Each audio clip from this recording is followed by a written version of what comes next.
All right. What's up? How's it going? Welcome to the Three Addict Network stream. I'm merrymitch, and I'm gonna be here today to read you some terrific tales. I'm hoping that this stream finds you in some good spirits. I myself am, I've felt better in physical form, but I'm still in some good spirits myself.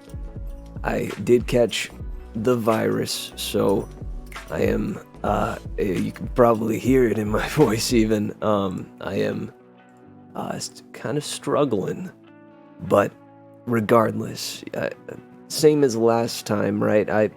We may be able to get some cadence out of my voice that I haven't been able to get before. Oddly enough, the sickness can offer a sort of raspiness that might not be attainable otherwise. We're going to be reading another of P.H. Lee's legendary stories. Last time, we were able to check out Frost's Boy, which was a terrific little tale about Frost being a cool guy. I said that without realizing the pun. But Frost was being a cool guy.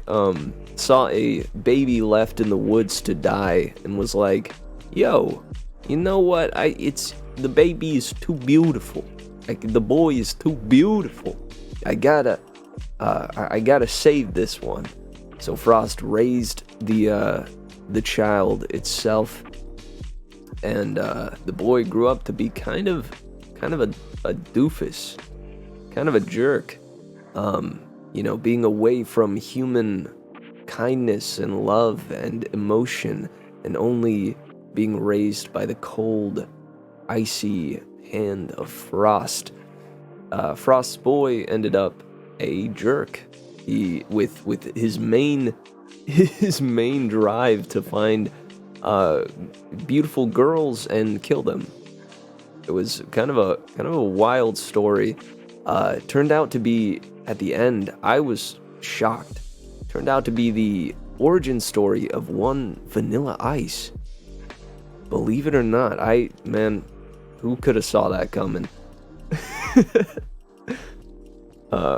Turn this beautiful baby boy into an immortal serial murderer. For real, Emerald.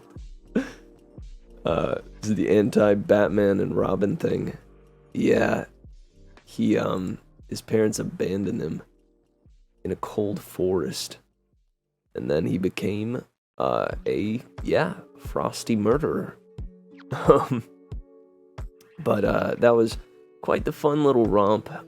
So I thought we would check out another of P.H. Lee's tales. We have only 2 remaining, unfortunately. Hopefully more will come out this year. At least I know I would like that. We're gonna read one of those, and then since I have an extra hour today, I thought in lieu of Sweetest Bean being here with us on the 3 Addicts stream, I figured I might check out, or go back to, rather, the game that she'd been playing. That is to say, Eastward. A video game that is pretty near and dear to my own heart. I have set it down for quite a while. The winter months came, I got a little busy, and I wasn't able to play Eastward. But if you guys are down after the story, I'd be down to jump back into Eastward's tale. Part of what I love about that game is that there is no voice acting, and so I get to breathe life into the various characters, give them little voices, utilize my voice mod to the umpteenth extent. And yeah, it ought to be a pretty fun time, I think. So I think without further ado, also, I wanted to address real quick, thank you guys so much for the love that has been sent my way in regards to the first ever Three Attic highlights reel. It was quite fun to put together. I'm looking forward to putting together the next one. Something that I wanted to make mention is the clips that have been made throughout all these streams were what made that happen, genuinely. That was simply me sorting through all the clips. I went in and found a couple of moments myself, like scrolled through a couple of the past streams to find a couple of moments that I remembered that didn't get clipped. But just keep on keeping on with those clips, seriously. Anything that you come across that you feel would be right at home in one of those compilations, clip it and send it my way. That way I can do my magic and meme it up and put something together that will be a delight to watch. So now it is time to switch on over to our tales. Now, which one to choose, though? We have Anne of Rags and the Bear Prince. Had a lot of tales of princes. You know, first the salmon one. Maybe we go to the bear this time. Also, I hope you guys, I mean, even if you can't hear it, it's probably fine for now. There appears to be garbage trucks and such outside doing their thing.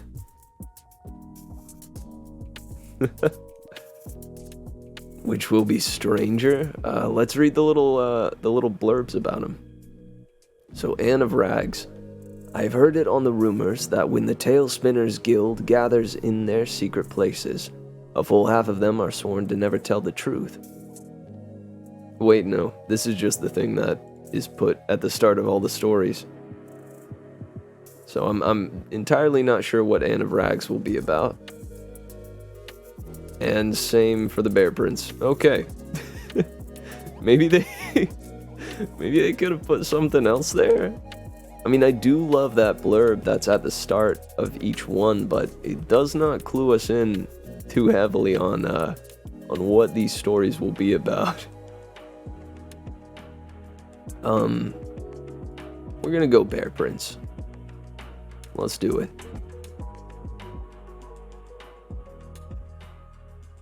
Alright, let me pause the sweet jams from League of Legends, from Riot's Sessions Diana, and switch over to tabletop audio. Now the Bear Prince, let's scroll down a little bit, try to check out. I think it's most likely gonna be, okay, yeah, it is fantasy themed. It looks as though it takes place in a castle at the start. We have castle ambiance. We have castle kitchen, castle jail, Barovian castle. That sounds good.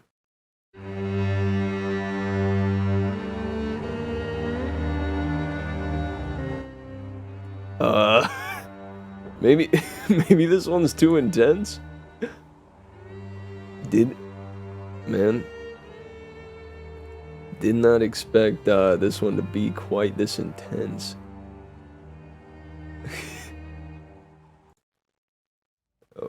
What about this one? Man, this one too. They're all so intense. And I mean, granted, the Bear Prince might be an intense story, but I gotta say, my first impression was that it probably isn't super intense. I'll tell you what, let's just start with the classic tavern ambiance.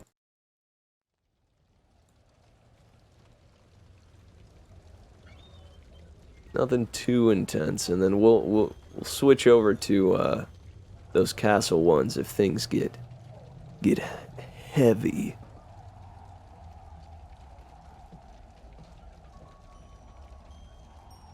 Alright, so, guys, settle in, get comfy, get cozy, and get ready for this here afternoon story. This is The Bear Prince by P.H. Lee. I have heard it on the rumors that when the Tale Spinners Guild gathers in their secret places, a full half of them are sworn to never tell the truth, and the other half to never tell a lie, even if it mean their life. Being one of that trade myself, I can tell you that that's more or less the shape of it. And I tell you so you'll know that this tale I tell you is true, just as it happened, and just as it was told to me. For I am one of the ones sworn to the truth. The name I'm called is Dusty Boots. I come from the Valley of Erwile, and I am in love with a girl I can never have. The tale I tell you now comes from the lands beside the great sweet sea, where once upon a time there was a king who had 8 daughters and no sons. He had called doctors, he had called sorcerers, he had called priests, he even had every man in his kingdom do penance. But regardless of all his efforts, his queen would bear him nothing but daughter after daughter. Over time, he grew resentful of her, then angry. Finally, he decreed it a crime, punishable by death, for the queen to bear another daughter. When the queen next became pregnant, she was terrified. Yeah, understandably so. Like, did he make that decree before they made love? To get her pregnant for another time? Because if so, that time in bed must have been horrific. Golly. Ugh. She called out to every wise woman and every old woman, and even a few women who were neither old nor wise. She did everything that the woman told her to, bathed in 5 cold rivers, hid herself from the moon, swallowed red iron, slept with a dagger by her heart. But in the end, it did not matter. When at last her time came, and she saw that she had given birth to a golden-haired daughter, she began to rage and spit and cry, and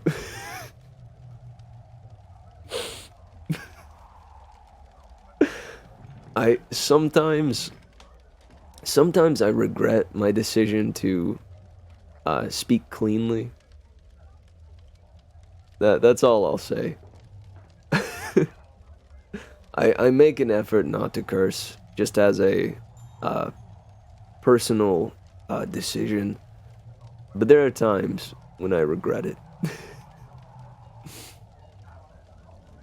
There was something I was gonna add on to that. You can use your imagination. Gilbert Gottfried once said it in his legendary quote.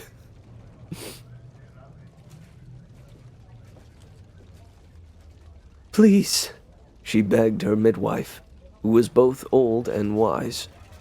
Please take this cursed girl child from me. Please, please, take it and tell my king that it was a stillborn son. Your Majesty, said the midwife, stay here in seclusion, and do not speak another word to your husband.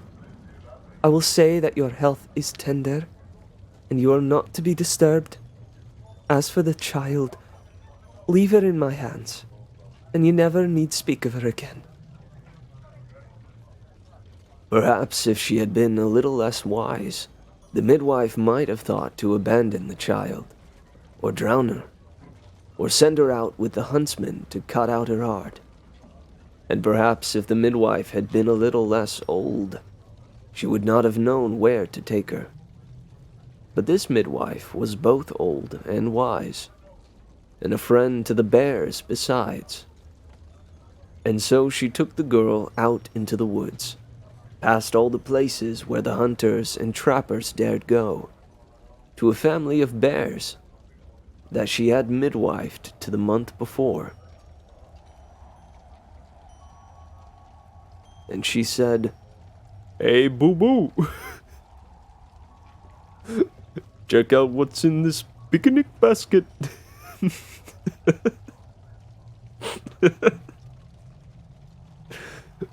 Hold up. Hold up.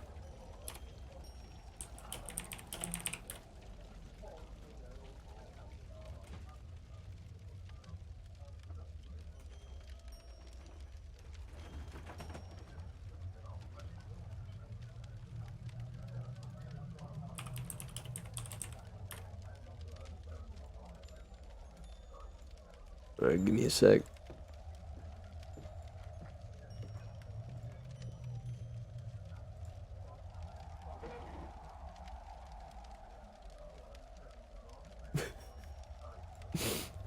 Yep. Yep.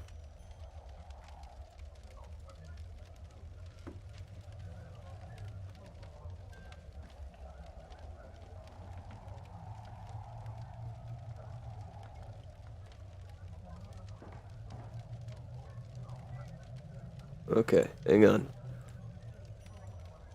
Almost got it.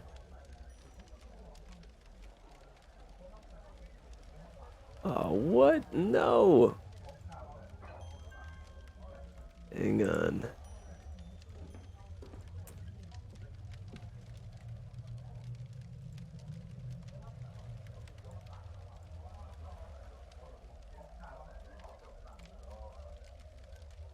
There we go.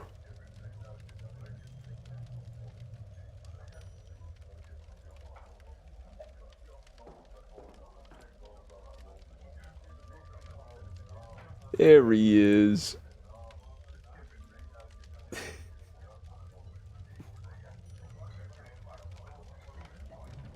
No, where do we put him? Plop him on top of the owl there. Little owlet. Yeah. Yeah. Yeah.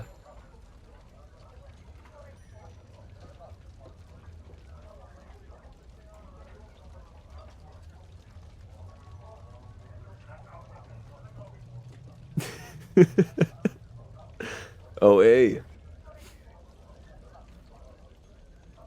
It is time for hydration! Oh, yeah!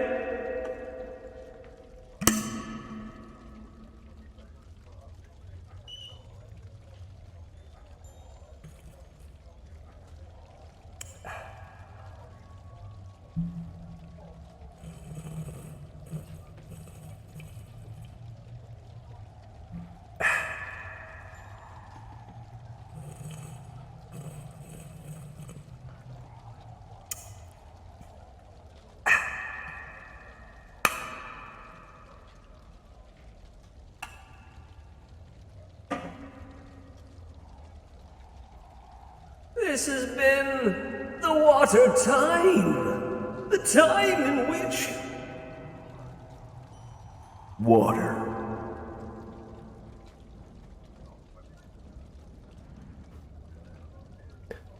Thank you for redeeming the hydrate redemption thing.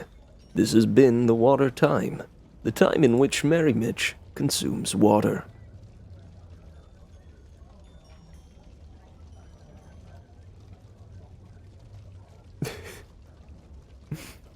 Me stealthing a bank robbery in a Lego game while listening to story time? Let's go. Bebo, wait, what do you mean? Are you playing, like Lego City, is it? Like the GTA Lego game? If so, good choice. Nice on. Roblox. Let's go. That's even better.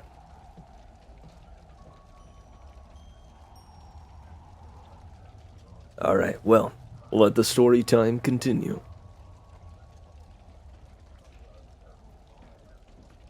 "Friend Bears," she said as she approached their cave, "it is I, the midwife, who just a month ago came and even in the depths of your winter sleep drew out your son for you." Even though the bears were still muzzy with their winter sleep, they knew better than to disrespect a midwife, or any woman who is both old and wise.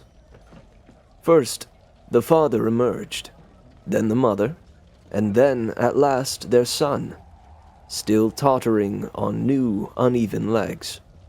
To see the midwife standing there, wrapped in shrouds and scarves, carrying the newborn princess.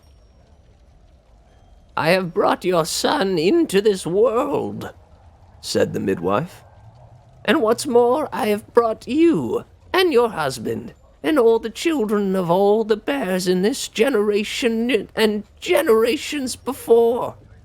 In all this time, I have not sought honor nor price, for I know that the bears do not account as men do, with gold or silver, but instead with your much older reckonings." The bears sat peacefully and did not respond. "But now," continued the midwife, "I have come with a price at last, for I am a woman, the daughter of a man, and in the end I must take my price as men do. This, then, is my price. I will take your son. I do not take him for fur or meat or any other cruel fate. I take him to be raised as a prince in the manner of men. I take him, and I promise you that no harm shall come to him from the hands of men." The bears did not reply, but the mother shooed her son behind her and bared her teeth protectively. "Arr!"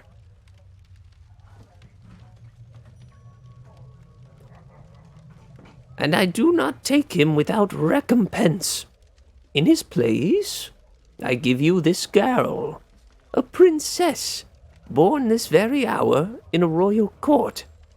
Eat her, or leave her, or raise her as your own. Do with her what you will." She held out the baby princess for the bear's inspection. Can you imagine? You got this newborn baby, and you know that if you're caught with this newborn princess baby that the queen will die. So you run to a cave where a bunch of bears are sleeping. You wake them up on purpose, yelling about your situation, and then just hold out the baby to them. Like, in every other scenario, this old lady and the child would be dead. But I guess, I don't know, some bears are just like big dogs, you know?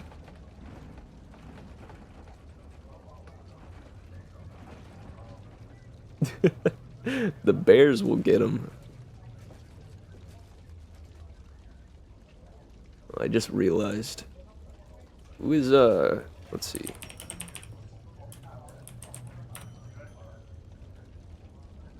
We need, you can't have Yogi without the other fella.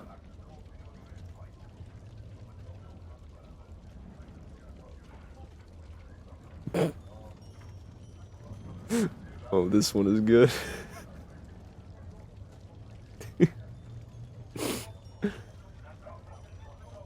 Oh, dude.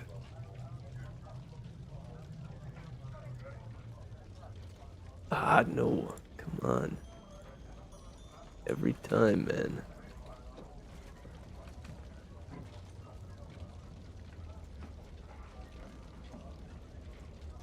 And there we go.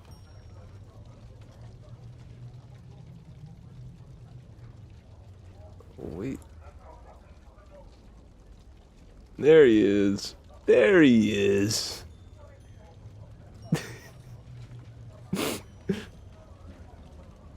is our little bear prince.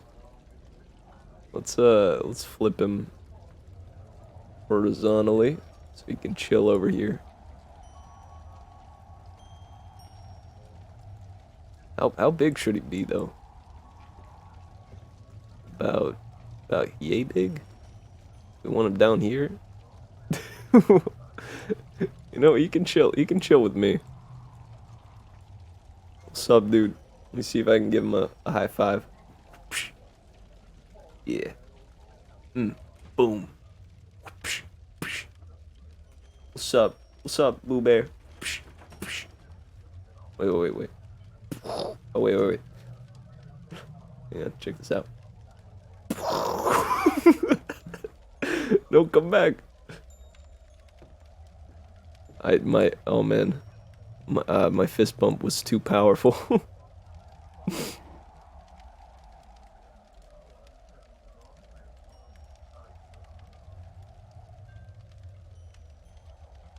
Alright, good stuff. Alright, now we can continue.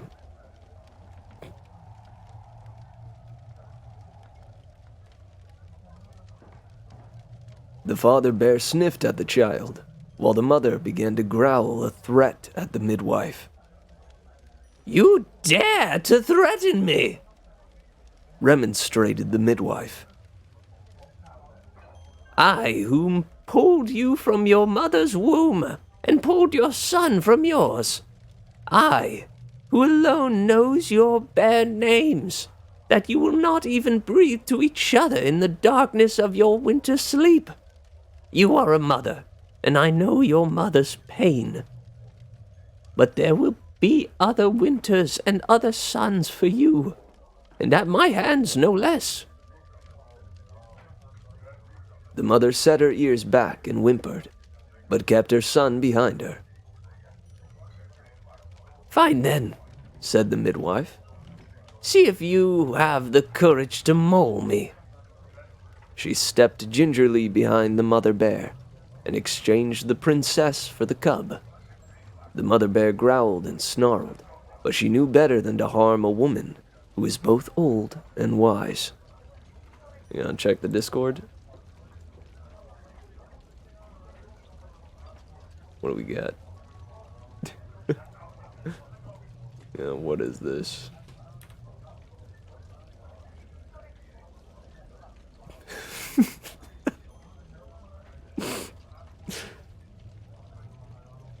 Bro. Oh no. No. Listen. Never abandon your friends. Understand your friends' feelings. And then tell your friends how you feel. So I was saying no, but I meant yes to that. Yes. Everyone should not.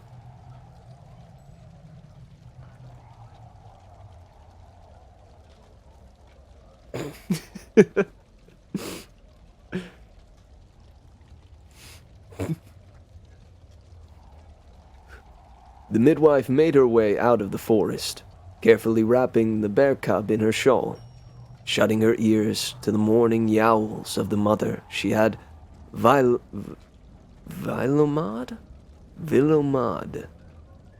What? What is this word?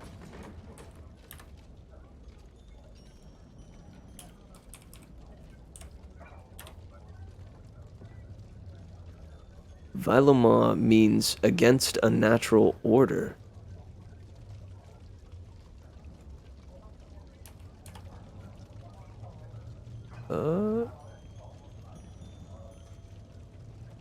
Is it not on... I don't even see it on Webster's dictionary, though. This says Viloma is a word for a parent whose child has died.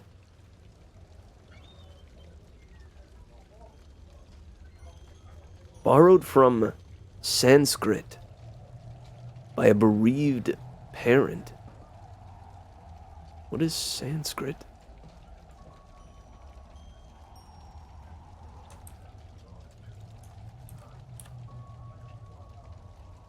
It's a classic language of South Asia that belongs to the Indo-Aryan branch of the Indo-European languages. Do people still speak it? Is now spoken by less than 1% of Indians. Where did P.H. Lee find this word? This isn't a common word, is it?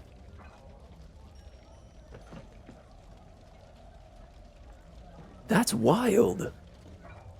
Well, guys, if you come across someone who has lost their child, then you can be like, that's a Vilma moment.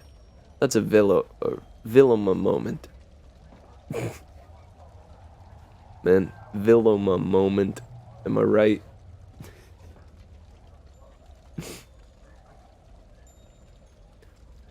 Alright, well, I still don't know exactly how to pronounce it, so you'll have to forgive me.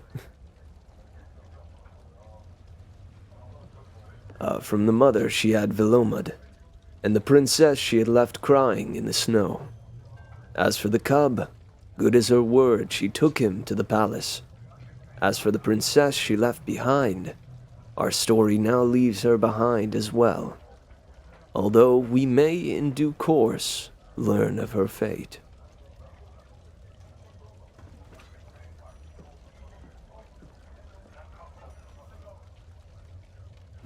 Agreed, Bibotech. It's kind of common amongst people who do Eastern esoteric stuff. Cool, nice. And a lot of henna stuff is Sanskrit. Oh, okay. Huh, okay. Interesting. And I think this is like a... Because this isn't set in the real world, of course. But I wonder why she decided to draw from that in specific. Oh well.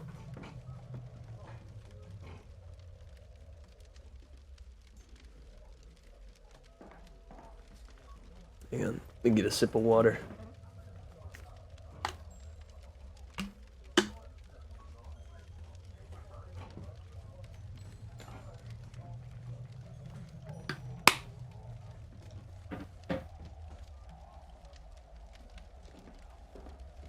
When the midwife, having swaddled, when the midwife, having swaddled up the bear cub just like a human babe, presented the king with his son, he laughed and wept in equal measure.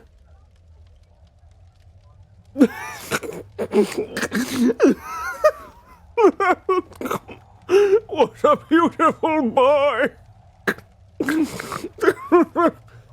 The king exclaimed, tossing the cub into the air. Look how he is already so strong and hairy. Surely he will be a man amongst all men. The midwife looked at the happy father and smiled to himself, her ruse complete.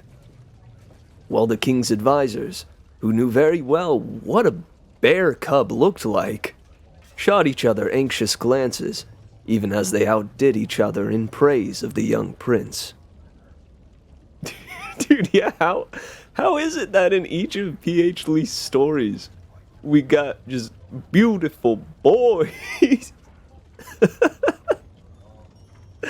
I gotta say, I admire the consistency. I admire the consistency.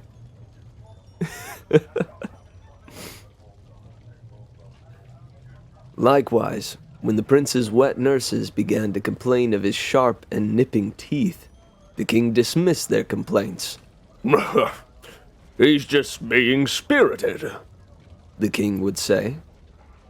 Showing a little fire, as befits a royal prince. Quite so, your majesty, the king's advisors would echo. But now, of course, they had entirely convinced themselves that their prince was a perfectly normal child, and would never have admitted that they had ever thought otherwise. What could be done? Bear or not, the prince was a prince. The wet nurses had no choice but to recant and suffer through it.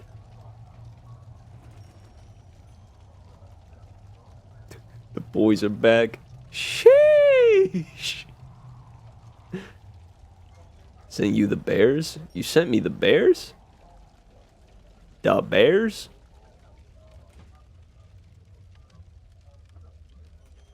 Hang on, let me see.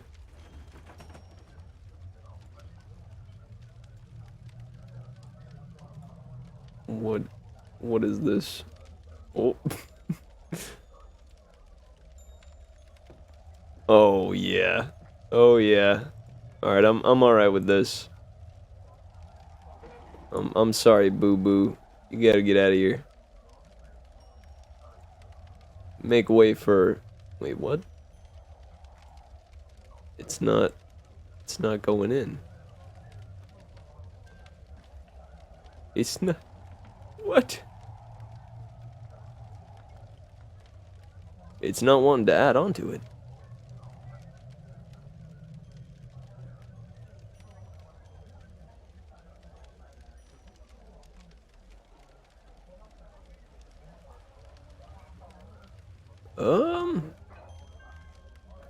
I think the file doesn't work.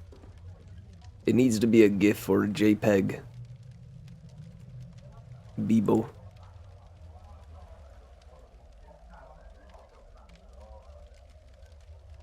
Hang on, but I'll tell you what, I can find one easy.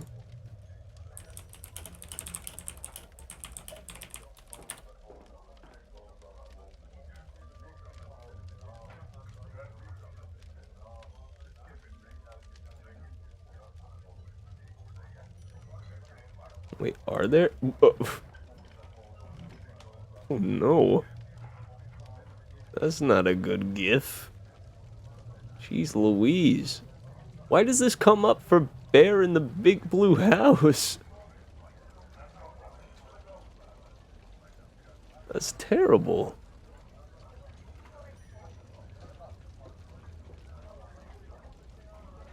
Man, okay. Well, there appears to not be GIFs for it, but there's probably... Yeah, there's at least still images.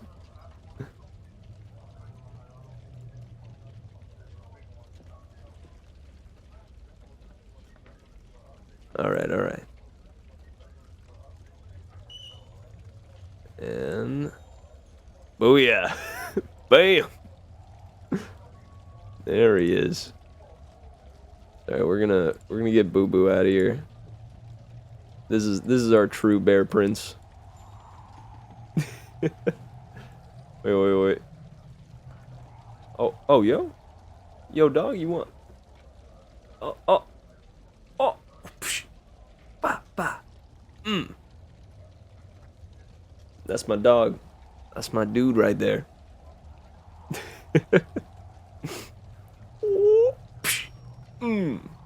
That's right.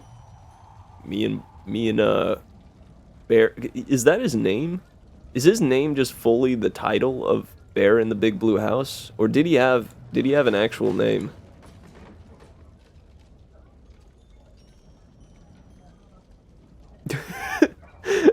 You wouldn't illegally download a bear, would you? Never.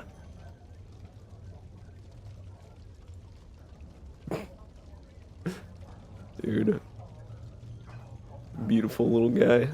I do love him. His design is immaculate. I remember adoring him as a wee little child.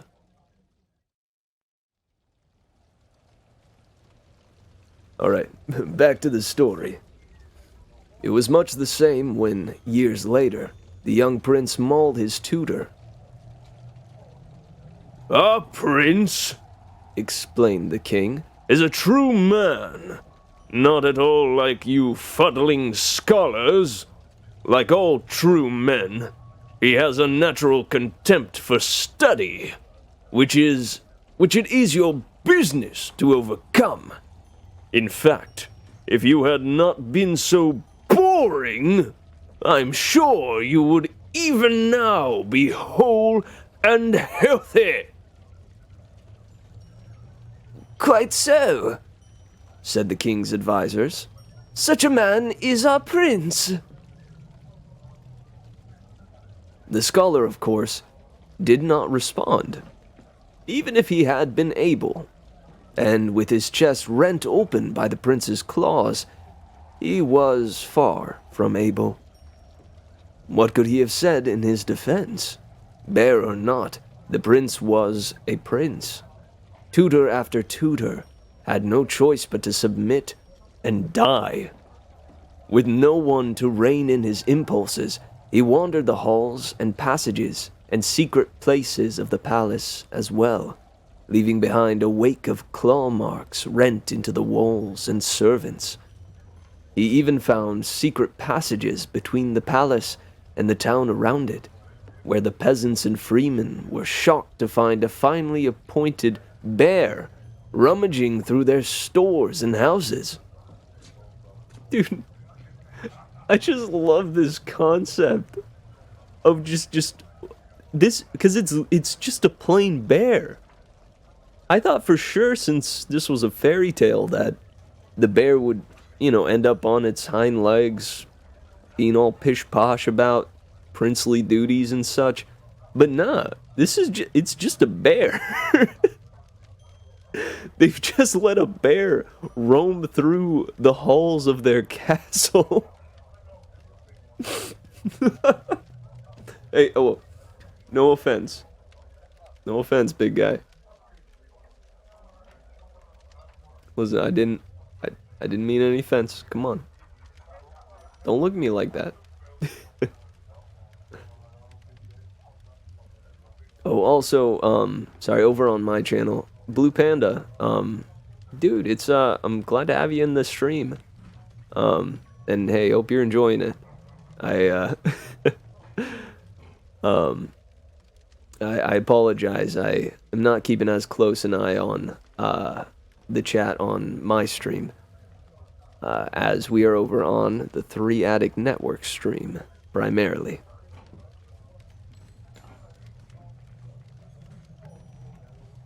Let me just drop a link to that in my chat.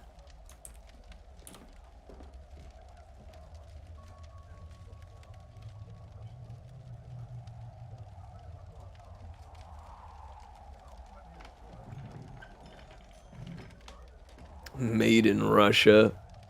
Yeah. Yeah. Yeah, bears are pretty good. Bears are pretty good on their own. But they are also very dangerous.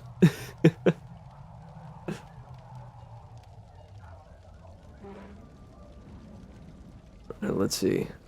Finally, though, the education of the young prince was turned over to the royal huntsman, who would take the prince out fishing in the woods, and whose company the prince peaceably enjoyed.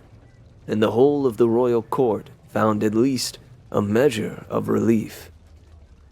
And so the young prince grew up, as much bear as prince. But in time, the life of the court taught him its own lessons. As the years changed, he changed with them. He even began to dress himself as a man, to speak as one, and even to, in some manners, act the part of a prince, if indeed a wild one. Oh, well, frig, dude, I need to hold my tongue. Apparently, I guess I was still technically correct. It was just a bear. But now, thanks to time, the little prince has dolled himself up, started looking more like Yogi.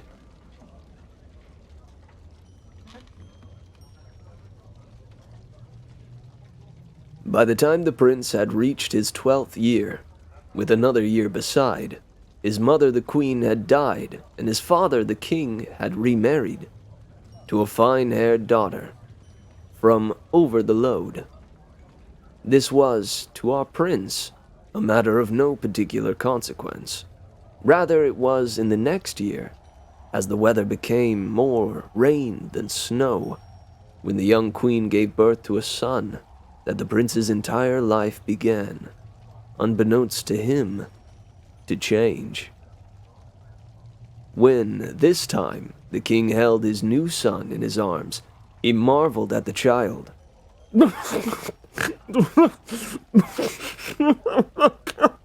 What a curious child! He exclaimed. Look! He has no hair on him at all, and the nails are thin and tiny. But in frame he is so large and heavy that I can barely toss him into the air. While the king's advisors, who had spent these many years remarking on what a fine specimen was their older prince, rushed over themselves to agree with the king, the new queen found it altogether odd. She was young, newly married still, and did not yet know her husband's temper, so she did not hesitate to contradict him. "My darling husband," she said, "whatever do you mean? This is simply a child, like every other child. His hair and teeth shall grow in time. But is it not our human lot to be born into this world hairless and crying?" The king was taken aback, and his advisors likewise. But my other son, said the king, was born most unlike this dear child. "Is that so?" asked the young queen, who knew very well what a bear looked like, then let the matter drop.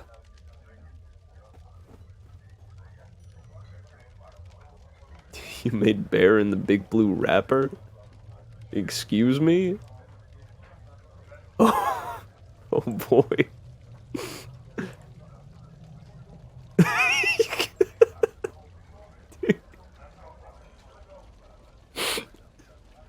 It's such a large image.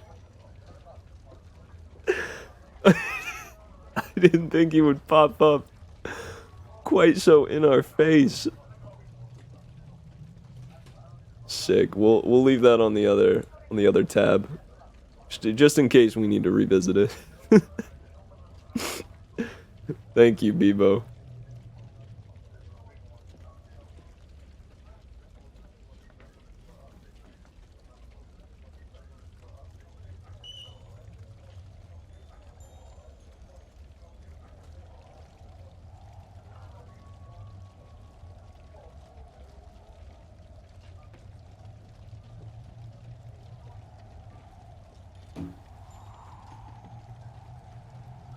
Alright, let's see. The young queen's contradiction, though, did not so easily leave the king's mind. Indeed, it tormented him until he could not sleep nor eat for the fear of it. What is my son? He asked himself at night, and all alone. If he was not at all a baby. He thought of calling the prince to an audience and an account, but what would be revealed? There were secrets he could not bear unveiling, and secrets that the crown could not bear either. Finally, he called his woodsman, who was by then the prince's caretaker and confidant, to a secret audience. Woodsman! He addressed his servant. You of all my court are best beloved of our prince and heir. The woodsman, unused to being in the royal presence, knelt and did not contradict him.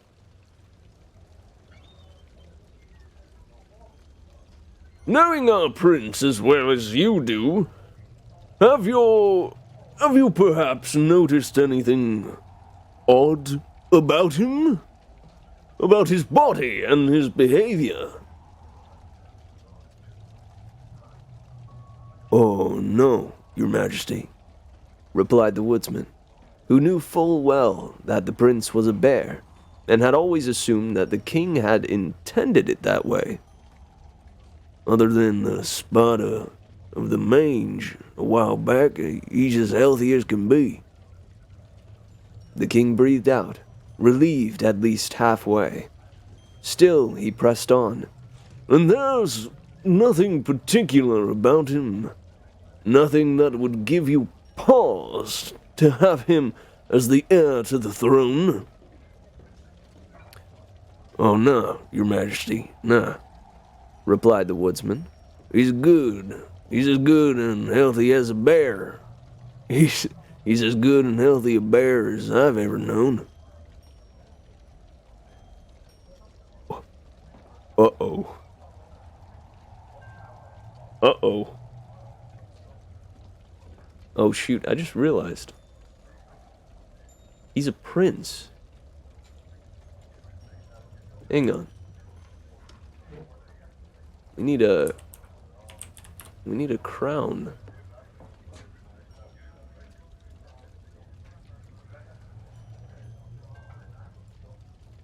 Oh, let's see.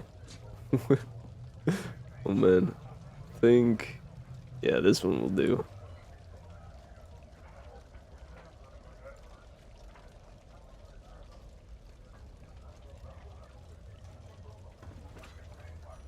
Whoa! It's a little bit too big there.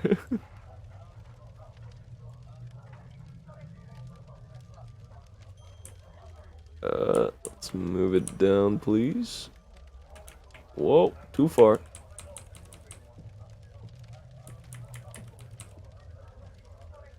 There we go. That's better. He's looking fine now.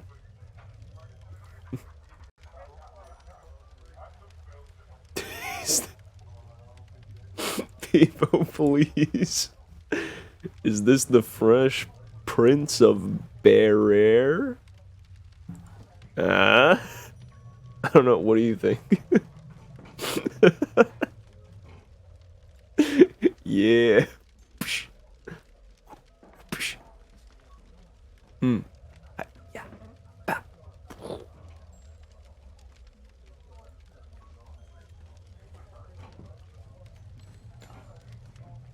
Alright, let's see. Yeah, give me one moment.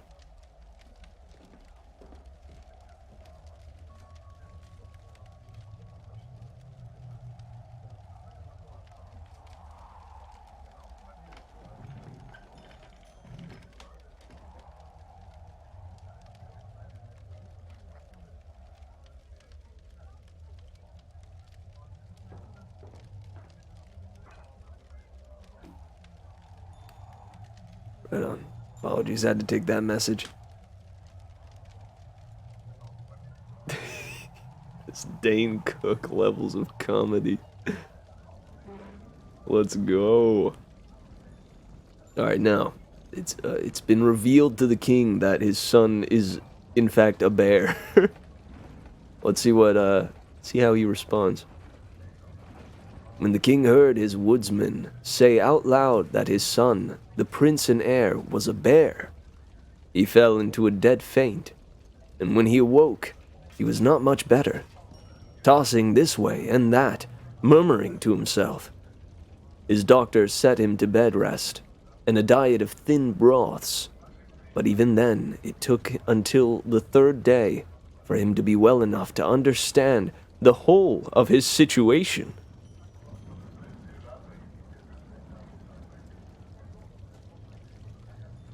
Once he had, he called his most trusted advisors to wait on him in bed.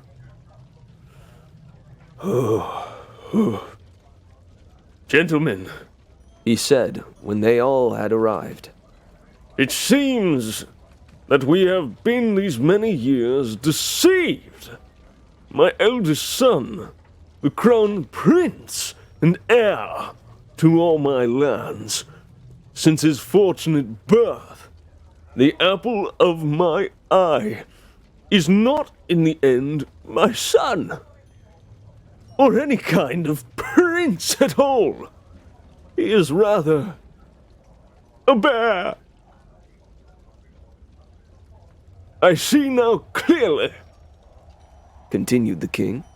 It must have been my old queen who, afeard to present me with another daughter, arranged for that old midwife to switch the child with a newborn cub. I've heard it before that the old midwife was sly, and I have it known that she was long a bear friend. Oh no, your majesty, began his advisors, long accustomed protests. But even as they began, he waved them aside. It is not my intention to have you convince me to the contrary. Rather, my question is, knowing what we know now, how must we proceed? Some of you are wise men, and some of you are old men, and some of you may even be both, wise and old. Surely, gentlemen, among ourselves, we may find a way out of this predicament without bringing due shame upon ourselves or upon our crown.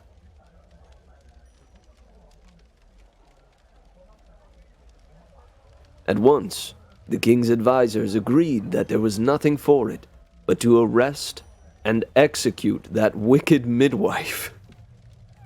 No! No! Who was almost certainly a witch, because everyone knew she was both old and wise, and a friend to bears besides. And what sort of woman is old and wise, and a friend to bears, and yet somehow not a witch? I don't think so. So confident were they in their judgment. Dude, that means, like, every old lady zookeeper, witch with no doubt in my mind. They're witch. They are witch. You better watch out, guys. Just, if you go to a zoo, just keep an eye out, okay? Be looking left and right once you get over to that bear zone, okay? Look out for yourself. Never know when one might come around the corner and switch you out with a bear. It almost happened to me once. True story. So confident were they in their judgment and the king's consent that they announced the order immediately, calling for the guards to drag her from her home in broad daylight, while proclaiming her crimes against the crown, until one of the guards, a young man named Ewan, who was a friend to her family and had known her since she'd pulled him from his mother's womb, had to quietly tell them that she had died in her sleep, peacefully and innocent, almost 5 years ago.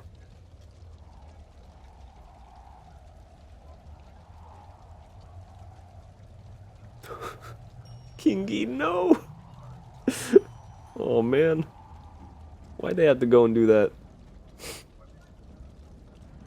It's not right.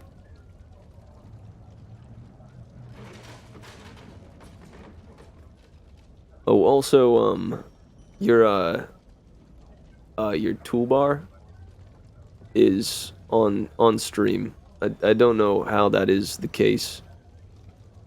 But maybe just kind of push the toolbar down. I've honestly never even seen that before. And that's not mine, right? Yeah, nah.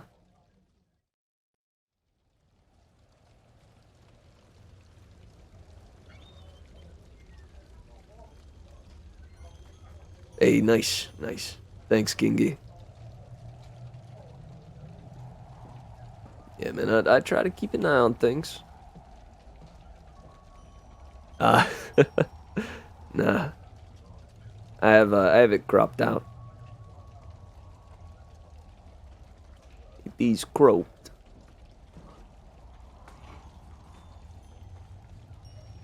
Alright, now let's see here. Man, the old lady is dead already. Denied their blame goat, the king's advisors immediately began to argue amongst themselves, and in short order, two factions emerged. One that said that for the good of the royal line, the prince must be denounced and executed, with the other saying that the entire thing must be kept quiet, that the prince must be sent away to study, and secretly, never allowed to return, lest the king, the crown, and the whole of the royal house be brought to disrepute.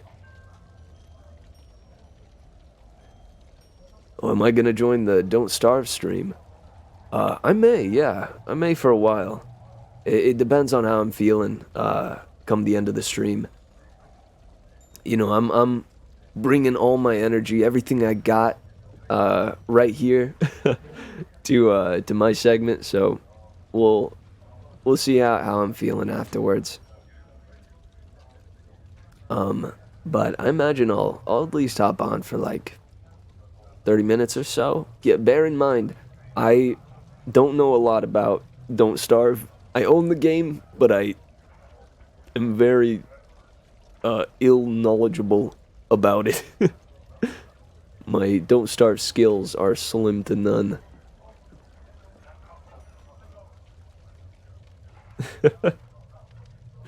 Just banish him. He's a bear. He'll be fine. Yeah, for real, Kingy. They could just send him back to the woods. Apparently he understands human language, so just be like, hey, you know, go be a bear now. Although maybe it's like, that situation where if somebody gets super duper famous and rich, it's hard to like go back, you know? Like now that he is a prince and he's living in the good life, the pish posh life, he'd be like, I can't. Although no, he's been working with like the survivalist guy. He knows how to do bear stuff and to live in the wild. Go read the entire wiki. Now we're talking. Yeah, I'll just go, I'll read that real quick.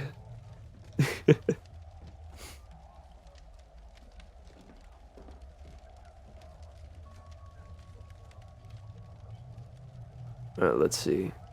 The king listened to them argue for a while, until at last he held up his hand for silence. You! He said, indicating a man in the back who had not yet said much of anything. You've been nothing but quiet. What have you to say? Well, said the man, who was new to the king's advisors, a man of some sense but no real accomplishment, old enough to be a little wise and yet still young enough to be a little foolish. It seems to me that the circumstance need only be a catastrophe if we in our haste make it into one. At once, both factions of the king's advisors united in their haste to disdain the man, his birth, his bearing, and most especially his advice, until at last the king grew tired and called again for silence. What do you mean by that? He asked. This land has been inhabited since time immemorial by both men and bears, continued the advisor. And in all that time, men have had kings, and have had tribes, and have had, even for some misguided moments, their own republics. But in all that time, there's never been amongst the bears a king, or a bishop, or even a squire or a count. As well we all know, that is because of the bear's nature. What of it? Asked the king, who was losing his patience. It seems to me that we have not a crisis, but instead a moment of opportunity. We have in our own court raised as our own son, a bear, that was all these 12 and 1 years, educated and taught and treated as a prince. Why not send him out, your majesty? Not as an exile or as a shameful recluse, but as the prince he is, to be king over his own people. In this way all will benefit. Your royal line shall hold not one kingdom, but two, each one raised as your own son, and the bear will at last have gained a king to rule over them, with will and law and honor. When he heard this, the king began to laugh in a great bellowing shout.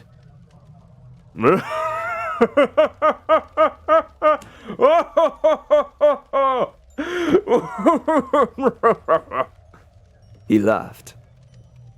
His advisors were stunned, for they could not tell whether his laughter was in agreement or in disbelief.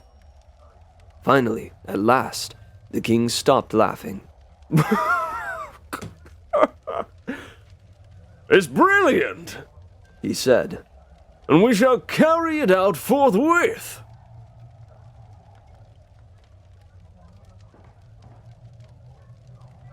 "Oh, wait. I gotta catch up on the chat."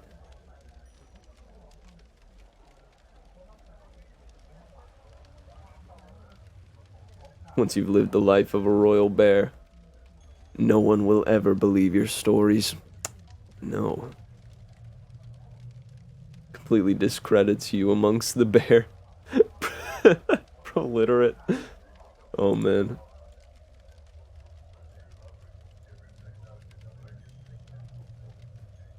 Alright, the king's court there was all manner of activity and preparation. The king's scholars drafted up proper laws, while the goldsmiths set the prince a crown and scepter, and the advisors set about determining all the proper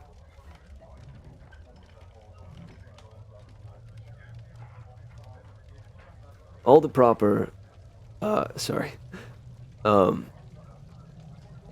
up real quick before we continue on. We've got a good half of the story left, I think. I need to go take a waz. I've been drinking a lot of water because I am sickly. So, normally I can make it through the 2 hours without, but I hope you understand. I gotta take a waz. But I'd like to encourage everyone in this moment that during this little break, enjoy the jams, but also stand up, right? We've been hanging out here for a good hour or so, maybe a little bit longer, and it's excellent for us when we're sitting at a desk for hours at a time, each hour to stand up and stretch. So, during this break, go get yourself some water, move your legs, kick, punch, crawl around on the ground, roll around, do something. Do something active with your body, and then we'll be back in about 5 minutes. Been doing maths? Nice. Oh gosh, you would redeem hydrate, as I'm telling you I need to take a waz. Alright. Hydration!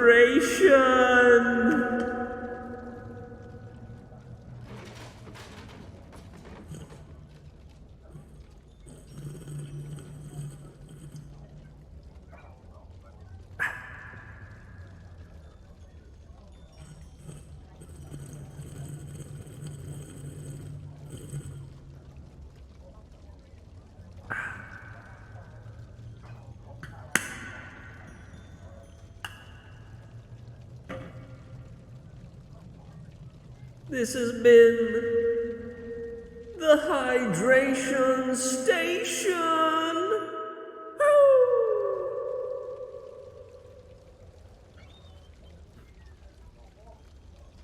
This has been the Hydration Station. And now, for a word from our sponsors. No, just kidding. It is break time, though, so we will be back in a flash, guys.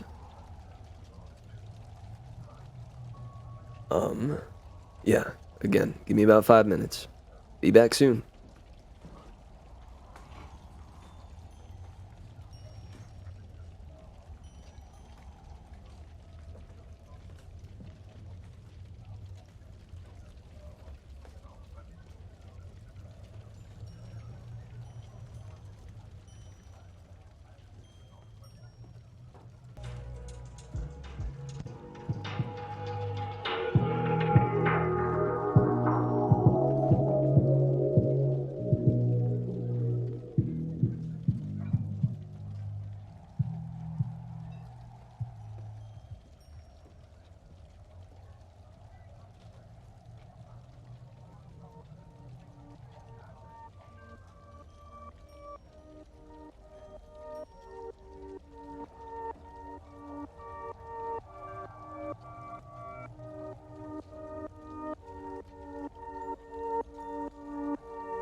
Hey, what's up?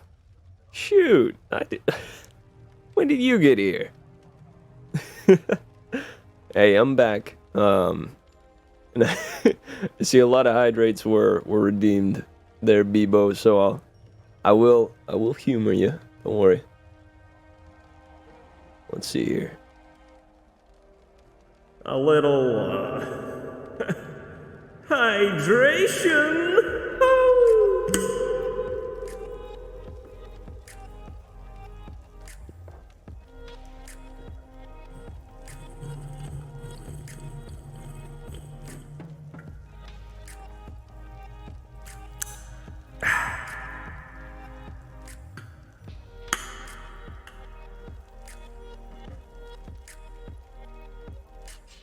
Hydration.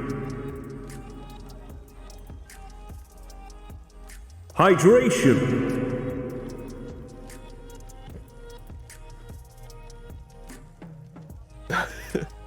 Hey, missed you too, guys. It's good to be back. I took a little waz, and then I hit the restroom. I did a little handstand, stretched, and now I am back and ready for some more. Some more story time.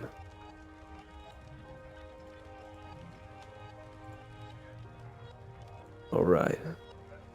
Let's go ahead and switch back over to our story view.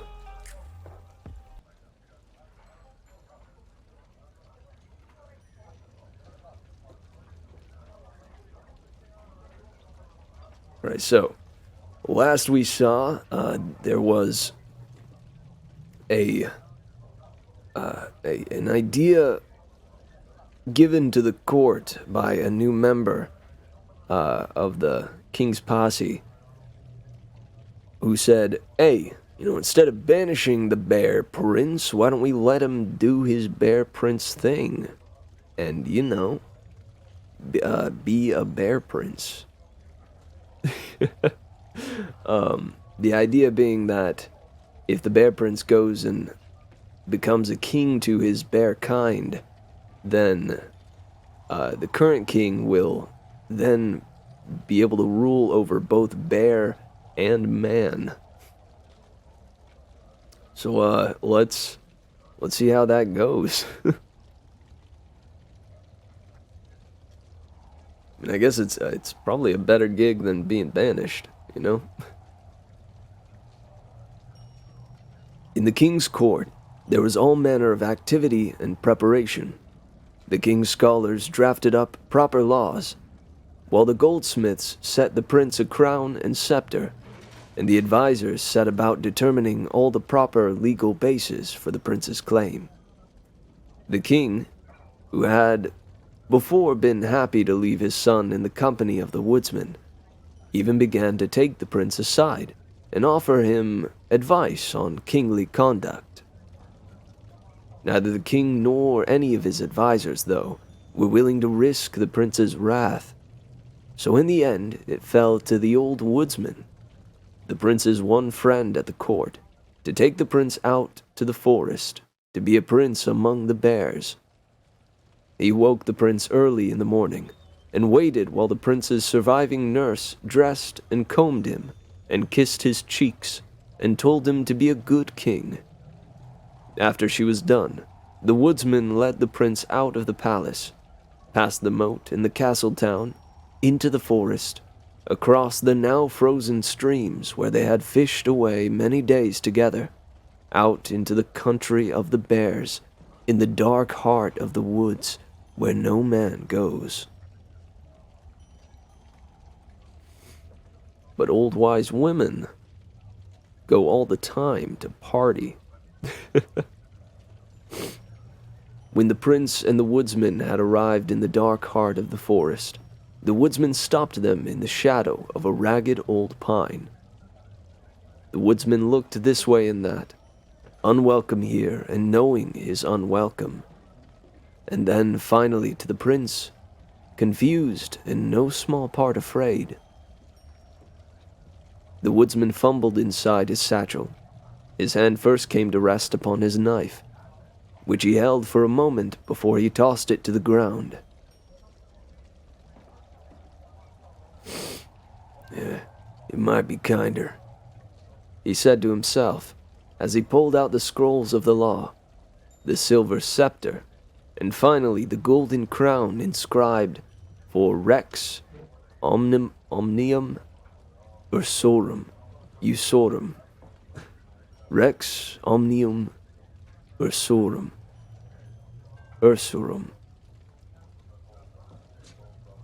The woodsman looked at the royal relics, which had in the court seemed so regal and important, and here in the forest seemed thin trinkets. It might be kinder to simply cut his heart than leave him here, and with only a crown. But he did not reach again for his knife.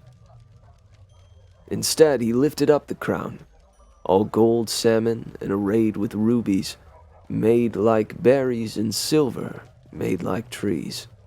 Oh, with rubies made like berries, and silver made like trees, and set it on the prince's head, and said the words that he had at court been made to memorize, and crowned him in his father's name as king of the forest and of all the bears. Afterwards, the woodsman knelt before the new king, and then embraced him and rubbed his ears, and told him to be a just king. But presently, the winter sun began to twilight, and he so feared his unwelcome in that place, and hurried back through the forest, back towards the castle and the town, leaving the bear in his new country, a king, alone in winter.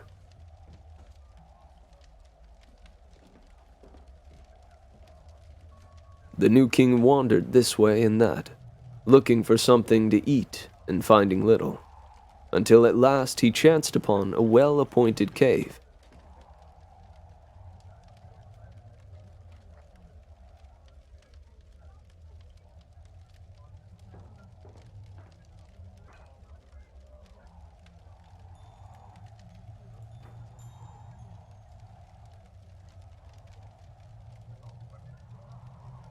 Hello?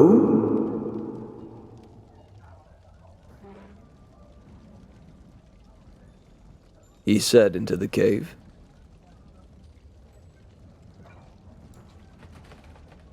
Is anyone there? It is no less than ourselves, your king of all bears, come to receive your love and your obeisance.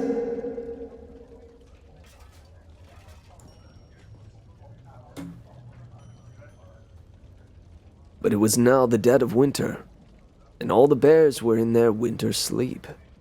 No one responded, and no one would have, except that as it happened, there was a golden-haired girl amongst this family, who had lived there all her life, and had never known another home. So, reared amidst the bears, she had long since learned their language, and so could understand the new king perfectly. A girl among bears, but still a girl. She had never accustomed to their winter sleep, and so had stayed awake, tending the hearth and home, while the rest of her family slept at peace.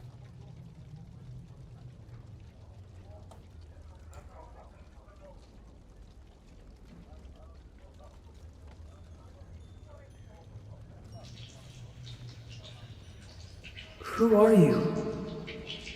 Who are you?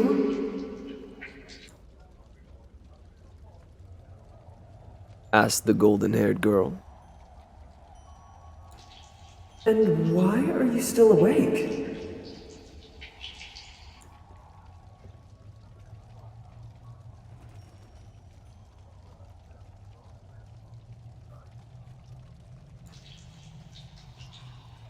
We just told you. Said the king. we are your king, and the king of the bears, come to impart my law and justice on all the bears of this forest.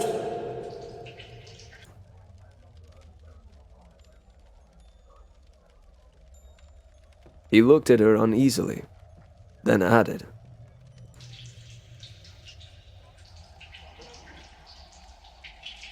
And all other creatures of this forest beside. Well, I've lived my whole life in this forest. said the golden-haired girl. And I've never heard anything about any kings. Most especially any kings of any bears. Kings sound like a thing of men, with no home in this or any forest. But it's the deep of winter, and you, a bear, alone with no way to make it in the world besides. It wouldn't be right to turn you out of the cave. So you can stay here as long as you need, until the winter sleep take you. As long as you don't make yourself any sort of trouble.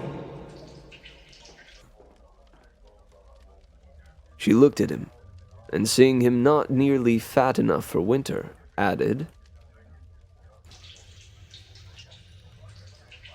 You can even eat something if you like. Well now, began the king. He was, of course, offended at the suggestion that a mere commoner, such as this cave-dwelling girl, might have any hospitality to offer him, the king of all bears. But then he thought for a moment.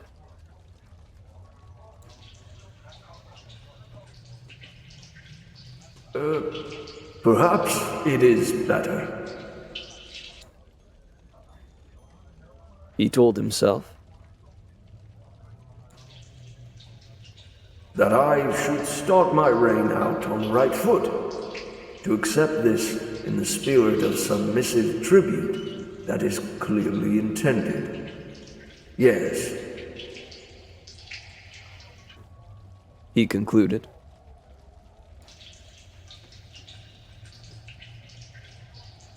for any just king must also be a kind king. This is the way.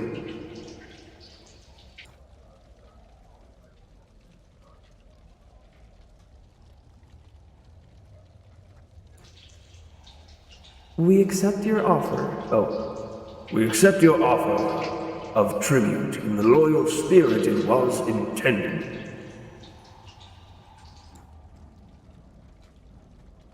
Said the king, taking on a most regal pose.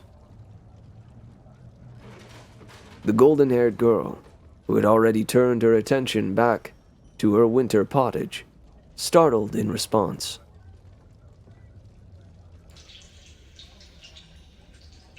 All's right then. She said, when she had at last recovered her wits. Here you go. And she set before the king some dried berries, preserved fish, and honey crystals that she had saved lest any of the other bears go hungry, and in the deep of the winter, awaken starvingly mad.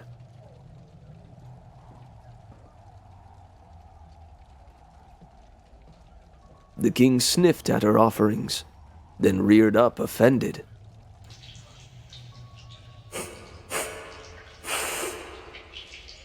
How dare you offer us, your lord and sovereign, the king of this forest and all bears within it, such a meager meal?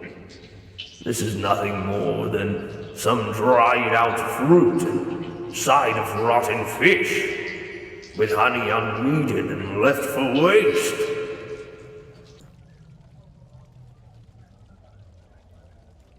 When she heard the king's triad, the golden-haired girl was quite taken aback. In all her life, Having known only bears, she had never heard such a tirade about food of any kind. Among the bears, among her people, particularly in the depths of winter, they would eat anything they found before them. Nonetheless, she swept up the preserves and took them back to her stores.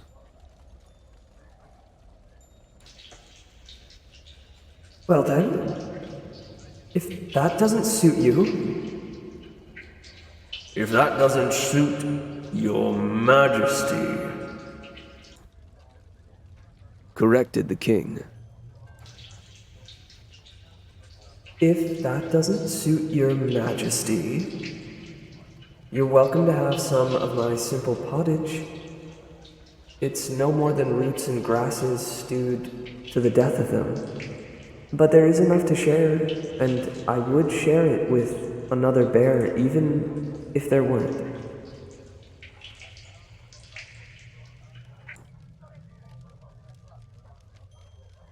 With that, she served up some of her soft porridge into her only bowl and set it before the king. The king sniffed at the bowl, wrinkled his nose, then tentatively reached out his tongue. But as soon as he touched the tip of his tongue, he leapt back and cried out.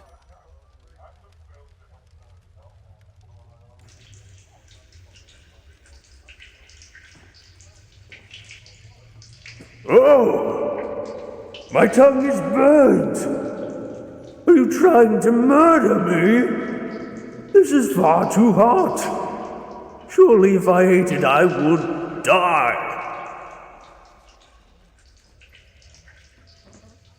Suit yourself.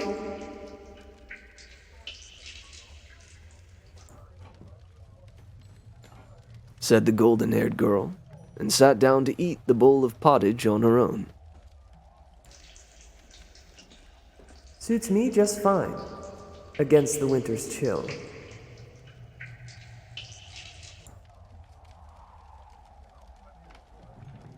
She had taken 2 bites before she remembered to add,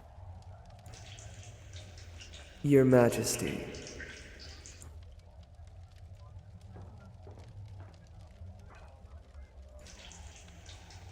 well, no.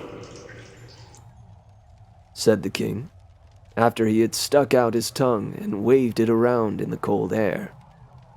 He paused for a while after this, but when the girl said nothing to fill the silence, he added, Have you nothing else suitable to eat?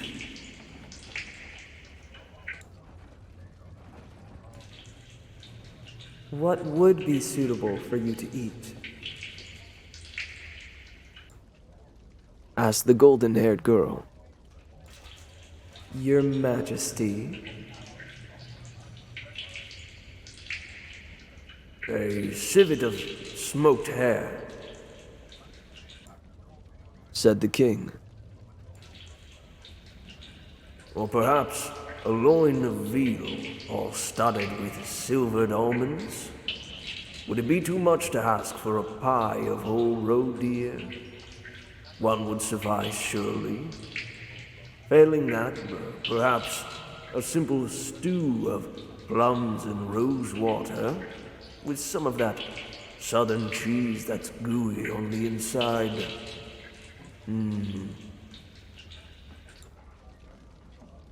At the thought of proper food, he began to smack his lips and taste the air in front of him. Well, we've none of that here in the forest. Said the golden-haired girl. Or if we have, I've never tasted it. Your Majesty. Ah, well. Said the king.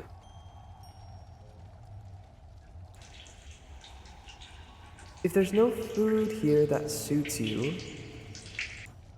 Continued the golden-haired girl. perhaps you might take a rest.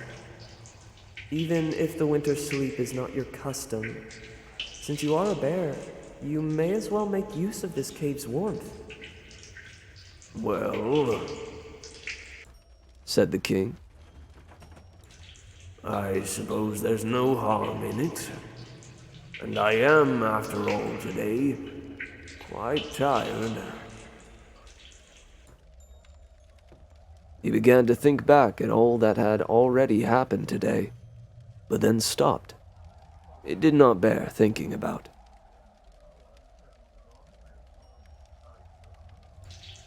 Come here then, said the golden-haired girl, and led him deeper into the cave. Your Majesty. The king was beginning to suspect that her obeisance was not entirely sincere, but set the thought aside. I'm genuinely not sure how to pronounce this, because I've only known obedience, not obeisance.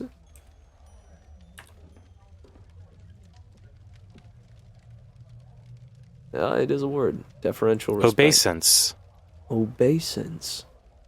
Obeisance. Obeisance. Obeisance. Obeisance.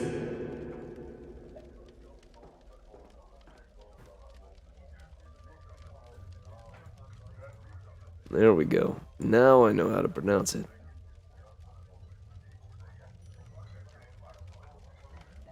Obeisance. Suspect that her obeisance was not entirely sincere, but set the thought aside. In time, they reached the dark heart of the cave, where the golden-haired girl's bear family slept in the deepness of their winter sleep, in a great warm, bearish pile. Yeah, dude, obeisance. It is that kind of writing, though, that I think gives these tales some significant charm. Because, they could have just used obedience, but the fact that they do use words like obeisance does kind of make it feel all the more fanciful. Word of the day, what does it mean? It's differential respect.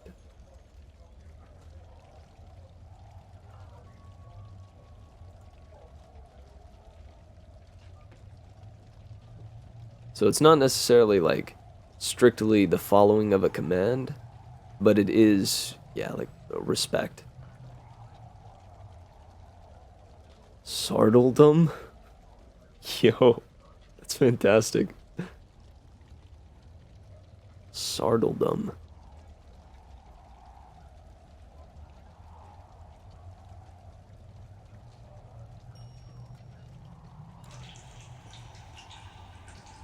Here you go. Said the girl. Comfortable for you to join them for tonight. Or all winter long, if it suits you. The king looked at the great furry pile of bears, all breathing thin in their winter sleep. Then back at the golden-haired girl. Then back to the pile.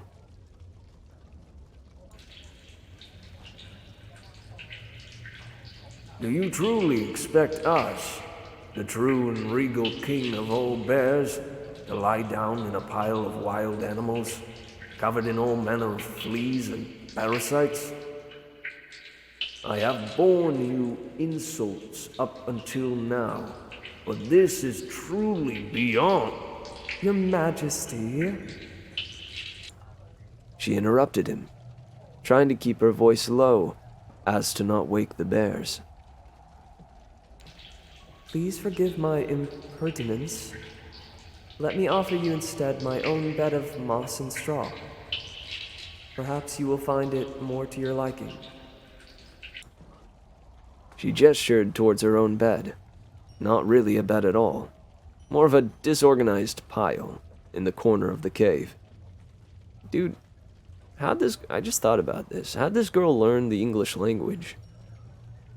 Wouldn't this be more like the dialogue would just be... Or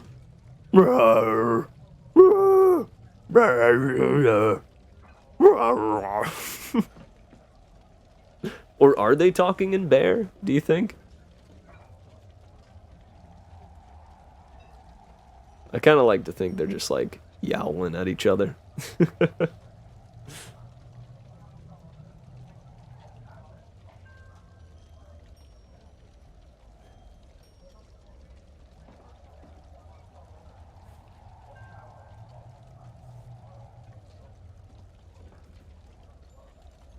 The king regarded the rough pile of moss and straw with disgust. Oh, and now you invite us into your bed. You expect ourselves a king and sovereign in our own right, to fall for the wiles of some common harlot? Okay, rude. Please. Said the golden-haired girl. Keep your voice down. You'll wake the other bears.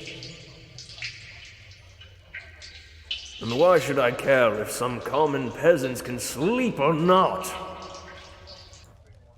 Roared the king. You should wake them.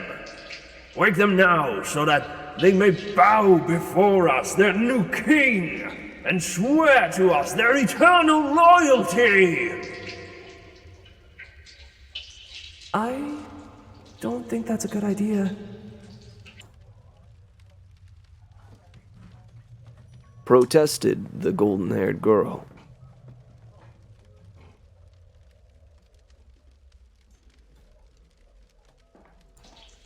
Did we ask for your opinion, you presumptuous peasant?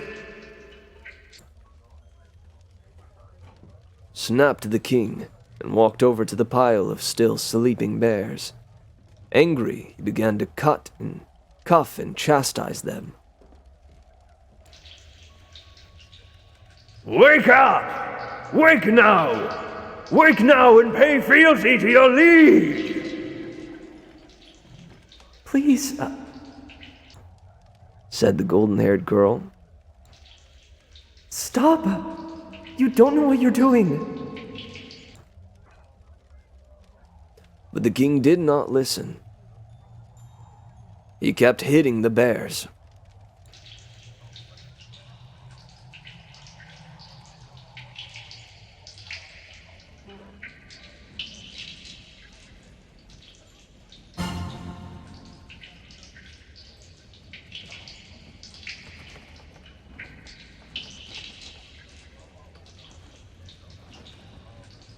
Wake up!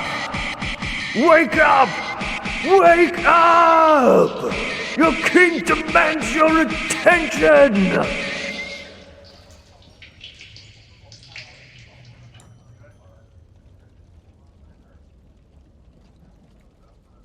Slowly, gradually, from the depths of her winter sleep, the mother bear opened one eye and then another.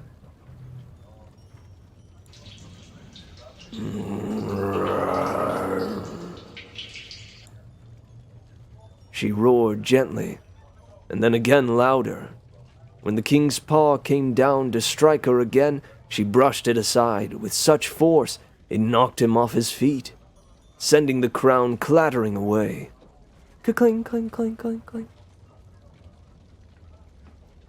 She growled again, this time in warning and alarm. And then she had the father woke, and then their child. Half starved from winter sleep, they fell on the king, and even emaciated, they had no difficulty in pinning him to the ground. I have heard it said, and I know it to be true, that bears will not hunt their meat, but out of the depths of their winter sleep, when their hunger is at its apex, there is very little a bear will not do to feed itself. And so, with hungry jaws, they fell upon the king, preparing to devour him whole. Stop! Cried the golden-haired girl. And then, when they did not listen, threw herself on the king to protect him. It is true that he is rude, and that he is foolish, and that he knows nothing of being a bear. But he is a bear nonetheless, or may at least someday become one. Sister, did you not come up with me together, learning as I did the paths and patterns of the living forest? And father, was it not you who taught me to grab the salmon from the stream at the dawn of wintertime? And mother, did you not wake every hour to nurse me, even as an infant, before I had learned on my own to wait out your winter sleep? If you spare him, I promise, I will teach him all the ways and manners of the bears. And he will soon be like your own family, just as I was.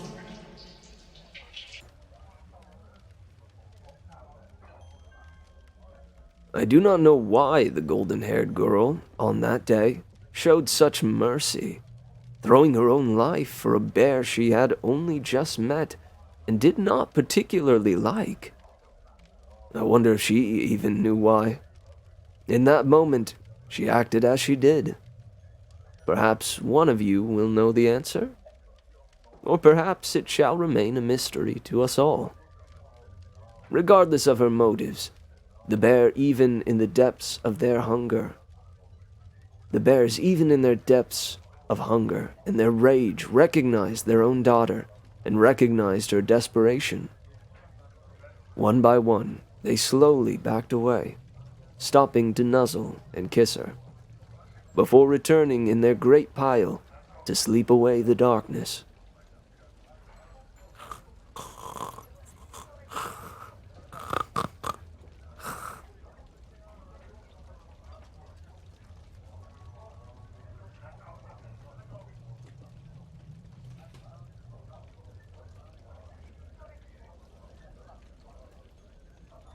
Hang on. Gotta get some water after that one.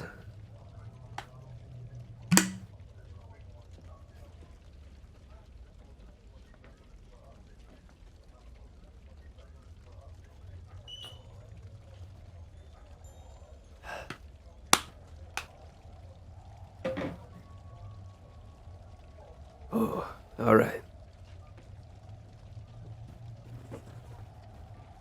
The golden-haired girl was good as her word. All that winter.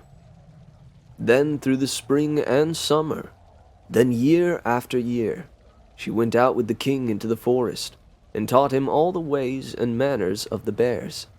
Every rock and every stream and every tree, and how to eat from each one, and which animals lived in which territories, where the wolves left their carrion, and where the bees hid their nests. Over time, and with practice, the king learned so well to be a bear that you would never have thought that he was once a prince in a castle, with tutors and nurses and servants. You would not imagine that he had ever been anything except a simple bear. One morning, years later, as the king and the golden-haired girl set out together in the early dawn to peel themselves the underskins of trees, they spied a young man, a huntsman, making his way through the forest, looking at paw prints, testing the earth, smelling the scats that the animals had left behind. Sensibly, they did not approach him. They hid themselves behind a wide tree and watched him as he began to set great iron jaws on the ground and cover them with leaves and needles. I know those, said the Bear King. Those are bear traps. The golden-haired girl gasped. We must tell the others. We must travel further into the woods, away from men and their traps and hunters.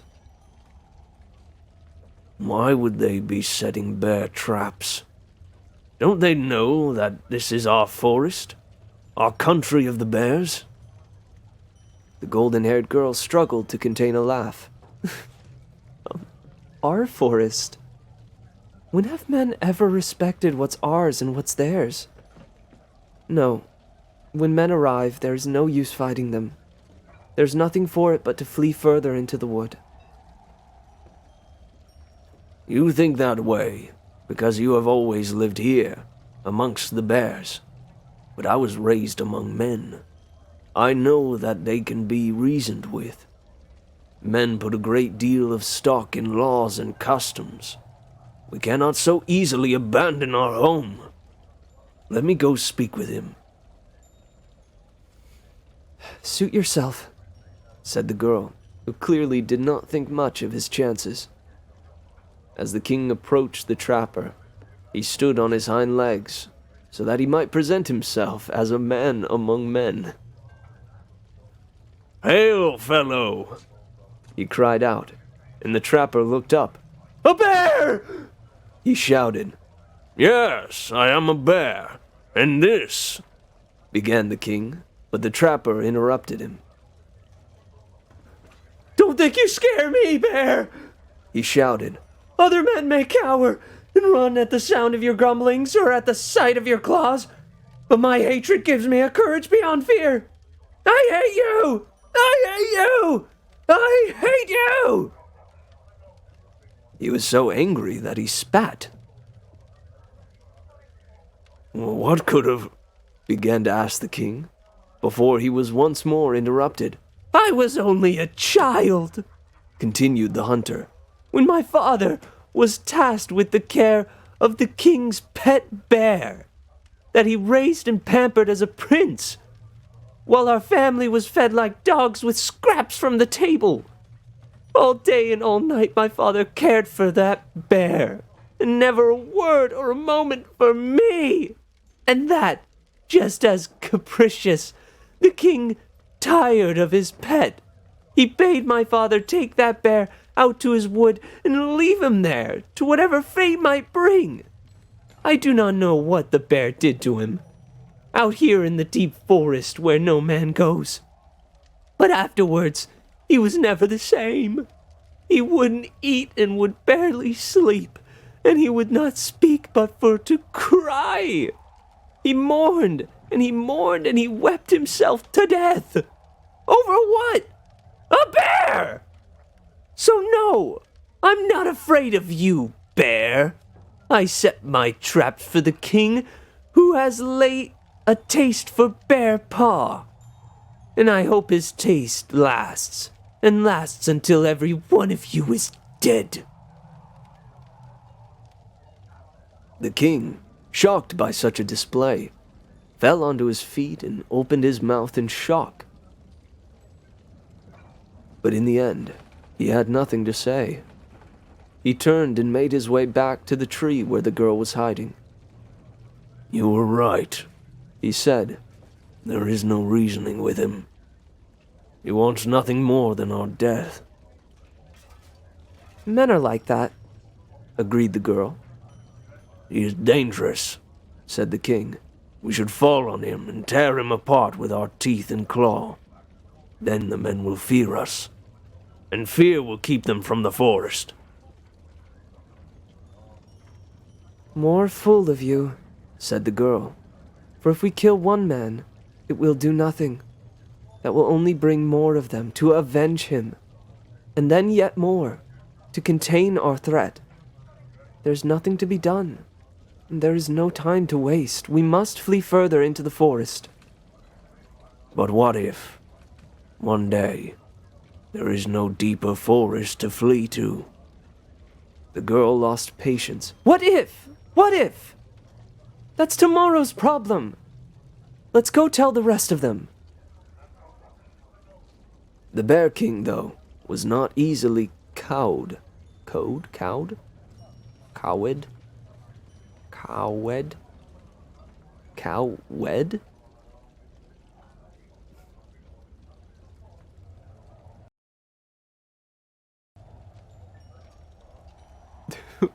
What is? Kingy, which line was it? Oh, sorry, I see now. Absolutely.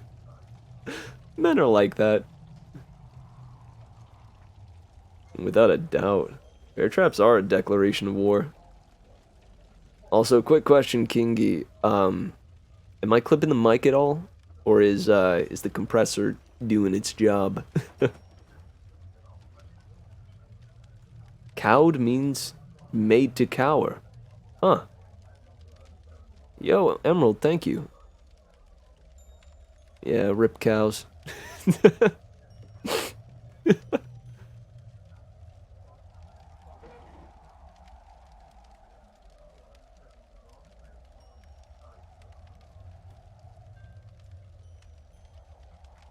Yo, rip cows, am I right? Wait.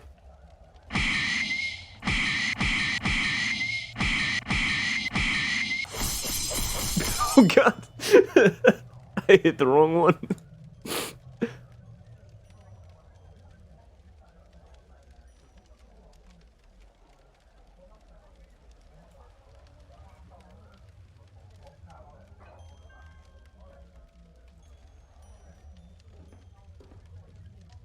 But again, no clipping on the mic. Those were some intense lines, especially from the poor, what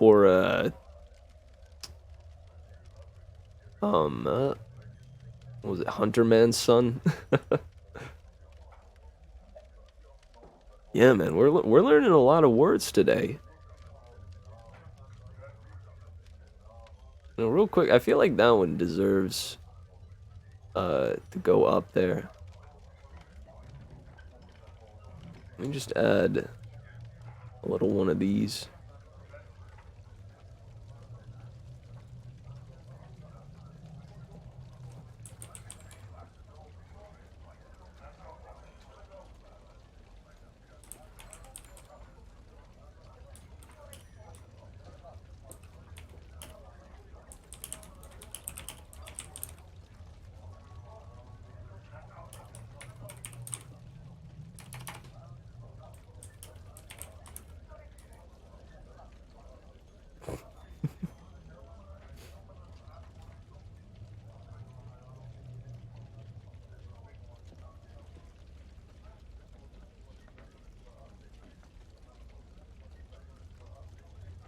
Oh, wait.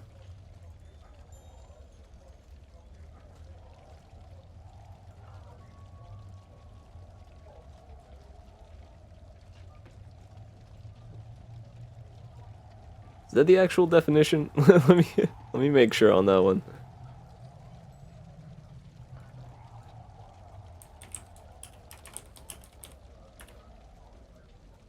Cow. Yeah, cow. Cause someone to submit to one's wishes by intimidation. Let me get the actual thing. Actually, can I just copy all this and plop it in there?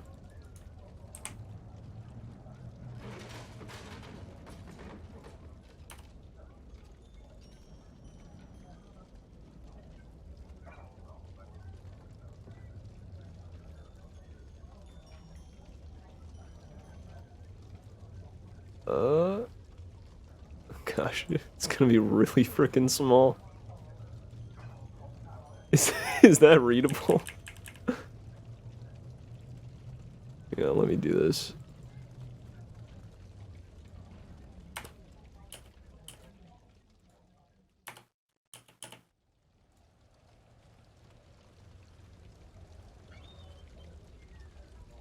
There we go. That'll be our word of the day down there. Who freaking knew? Cow. Cow is a verb.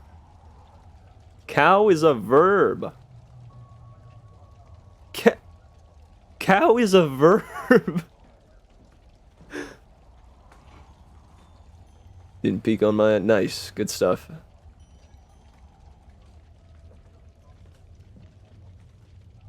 Normal to have to lower the volume of a Chrome source. So it's hard for me to gauge without seeing your meters. Right on.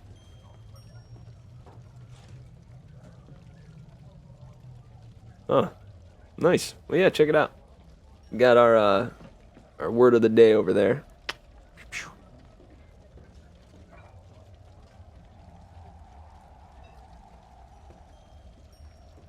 Alright, so, where were we? Yes. The Bear King, though, was not easily cowed. Even as they ran to tell the other bears about the traps, he thought and thought, turning the problem over in his mind. What do men do, he asked himself, when their lands are trespassed?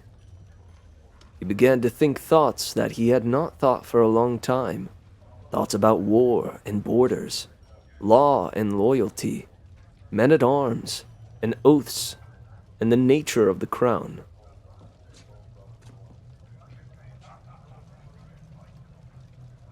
Which came first, the verb or the noun? For real, though.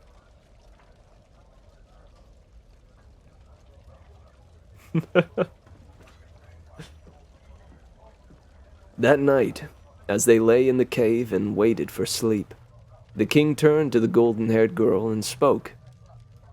When man's lands are trespassed, they do not as we do, and flee into the night. Men are men, she replied with a shrug, and bears are bears. Bears do be bears. But some men do flee, he said, and some men fight. The difference is that those who fight have among them a king who will rally them and call them to arms and country, to defeat and keep their lands and customs. But we are bears, said the golden-haired girl. But if we had a king, continued the king, a true king, a king of all the bears, then maybe we could raise ourselves into an army. We would have no need of steeds and smiths. We have all the arms we need at the ends of our paws. And if we were an army, we would not need to flee deeper into the wood. We could stand here. We could fight here. We could counterattack the kingdoms of men and destroy them, so that no hunters and no traps would ever trouble us again. Go to sleep, she said. And he did. But the golden-haired girl did not. Once she heard what the king said, she tossed and turned, and moaned and muttered. She could not stop thinking. Finally, near the middle of the night, she got up and stood for a while outside the cave in the pale light of most of the moon.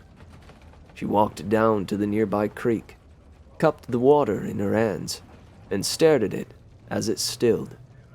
At her face reflected. As her face? It's meant to be as, right? Stared at it as it stilled, as her face reflected with the moonlight.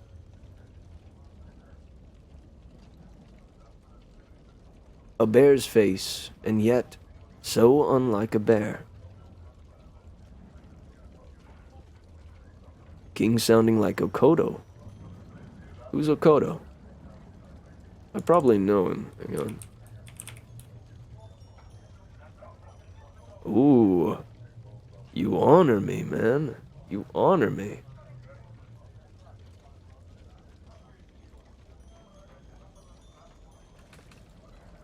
And that's Keith David.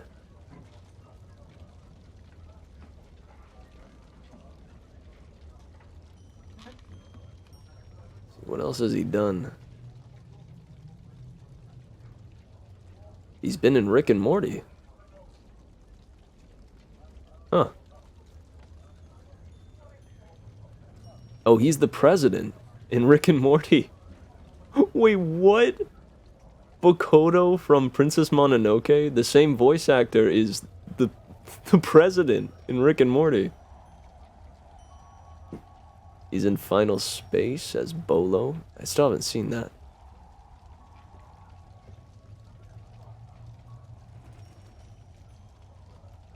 He's been in a lot of stuff.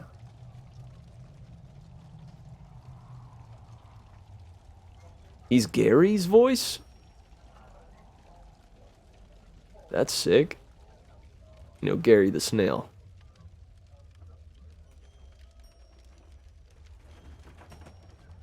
Alright, sorry.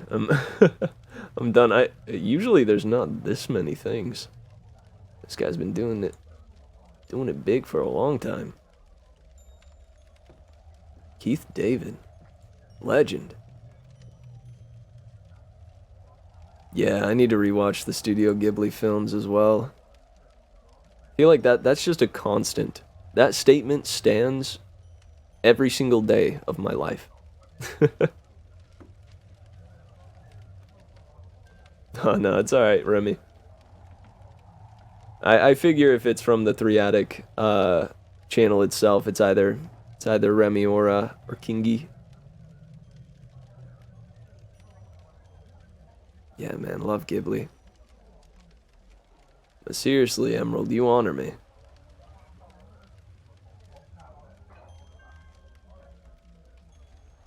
Oh, wait, you meant just what he was saying. I get it, yeah. No, for real, that too, though. He's finna lead the bear army against man.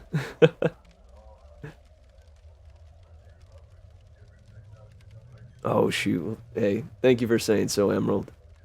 I try to bring the heat. Even when my voice is dying. I will not give in. I will continue to do my best voices.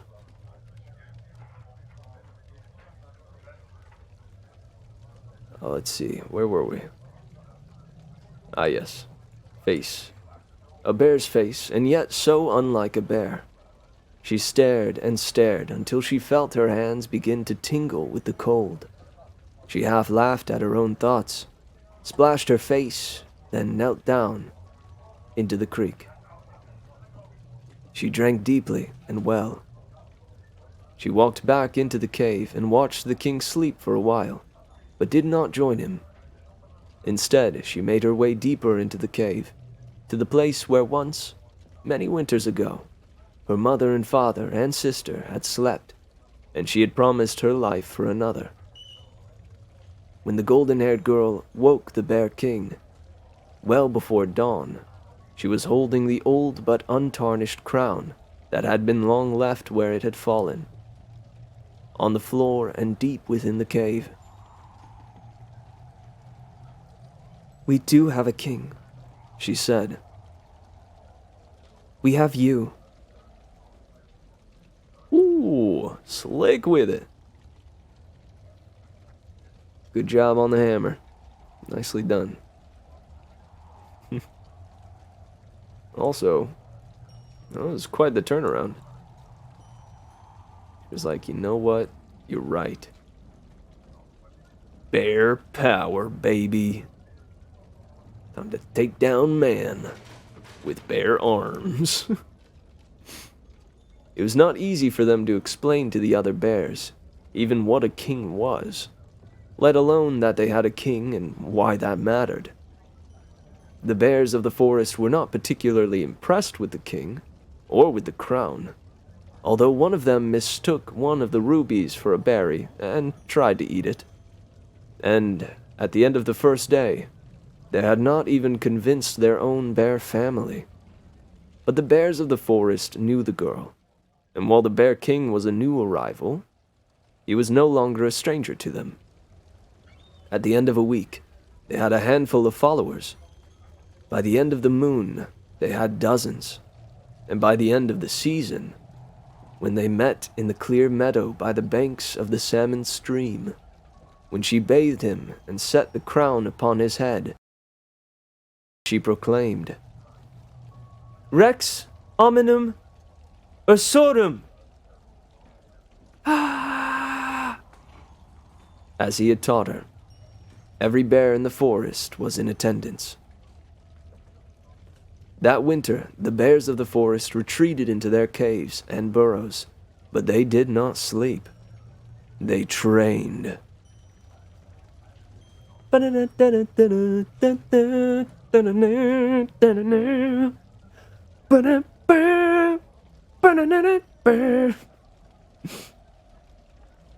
Dude, it's time. Let's go, bears.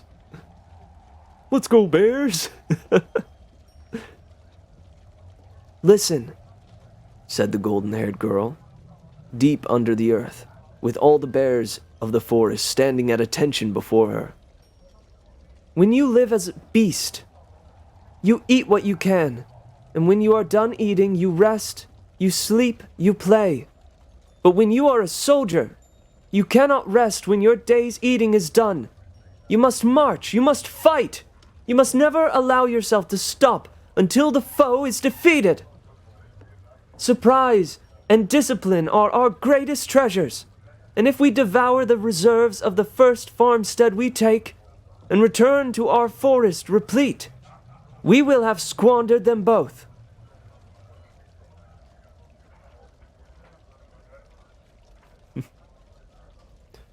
The bears listened to her, and they heard that and many things besides. Listen, said the king of all bears, with his subjects arrayed and alert around him. we bears do not fight together as men do, nor as wolves do, for we are bears, the greatest creatures in the forest, without care or fear.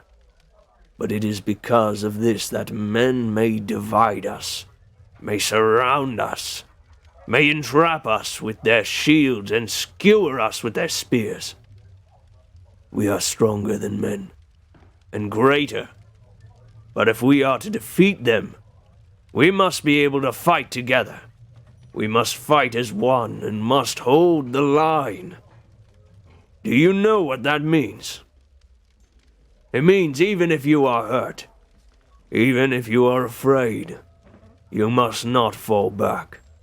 You must not give men a space to breach. Even if it means your own death, at least let it not mean your fellows. The bears listened to him, and practiced and drilled, and learned that and many other things besides. That spring, the bears attacked. Then everything changed when the bears attacked. Long ago, 4 animals lived in harmony. Bear, man, owl, kappa. But then everything changed when the bears attacked. The king had long supplied forts along his border to protect from the incursions of his rivals to the south. He even had a set of patrols and alerts along the seacoast for protection from any foreign men and Viking. But he had never deployed any forts or armies against the forest, the deep forest, for none lived in the forest but the bears, and what army could ever cross it? So bears tore across the land. They ripped open houses, tore apart cows, and sent waves of refugees fleeing to the protection of the capital. Not the cows! No! No! If they had been less disciplined, they might have stopped to devour the larders and the cellars as spoils of their conquest, and perhaps then the king's knights might have had time to rally against them, as they slept in contented sleep. But instead they marched together as one, with the golden-haired girl next to them shouting, "Do not stop and do not eat! Let our first feast be on the entrails of the king!" The people retreating from the bears' advance, took with them horrible stories of an army of bears, and at their head a bear crowned in gold, with a golden-haired woman at his side. "Queen of the Bears," they called her, but none of them recognized in her the image of the old queen. The old midwife might have told them the truth of it, but she had long since died. By the time they reached the capital, the king had managed to rally a defense, withdrawing himself and his court into the keep, with the walls all set with spearmen and archers. But the Bear King, who had spent his whole youth wandering the halls and tunnels of the castle, knew well every secret way, and he and the girl and their family with them snuck under the cover of darkness deep into the castle, into the keep, into the royal chambers where the king huddled with his personal guard, all easily dispatched. Please! The king begged, as he had not just last week been feasting on bear paw. I have no enmity with you. I have no enmity with you. Bears are bears and men are men. Let us set aside our quarrel. Return to your forest, leave us this land, and we will never trouble you again. Surrender now, said the Bear King. But the other king, panicked and blubbering, did not understand him. Men are liars, said the golden-haired girl. Don't believe. We must end this now. It is not noble, began the king, but then his gaze fixed upon the golden-haired girl. Wait, he said, as he recognized in her the visage of his former queen. It's you. Oh, It's you. You are my lost daughter, stolen away by that wicked witch of a midwife. How you must have suffered, abandoned to those creatures. How you must have yearned for the love of your true father. Oh, my poor girl. Come and embrace me. Turn against these monsters. the golden-haired girl looked at him, but did not speak. Daughter! Cried the king. Why do you not embrace me, your father?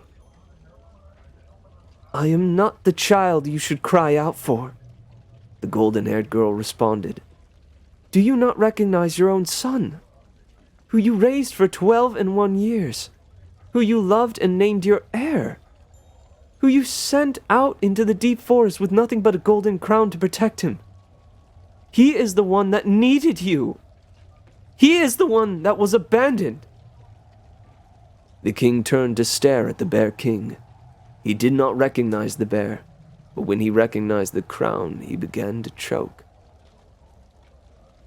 I already have a father, Continued the golden-haired girl, and her bear father came to stand beside her. and a mother, and brothers and sisters besides. As she spoke, the other bears of her family stood around her, hungrily eyeing the prone king. Daughter! Cried the king, but it was no use. The bears, mother and father and daughters, and even their adopted bear king, fell upon the old king and ate him, guts and all.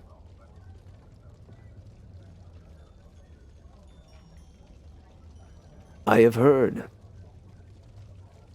After they finished with the old king, the Bear King and the golden-haired girl sat together on the thrones in the great hall, and declared themselves by right of birth and conquest the king and queen over all the forest and all the lands. I have heard it said, and I believe it to be true, that they declared that from that day forth no men would be welcome in their kingdom, and that the whole of it would be turned over to the bears and their salmon, the deer and their runs, and all the other creatures of the forest. I have heard it, but I have never seen it with my own eyes. For from that generation, and for all the time since, no man has again set foot in that kingdom on the shores of the great sweet sea. In the bears' country now. It is the bears' country now, and what stories they keep in it are theirs alone. That is the story, the whole and the heart of it, just as it happened, and just as it was told to me.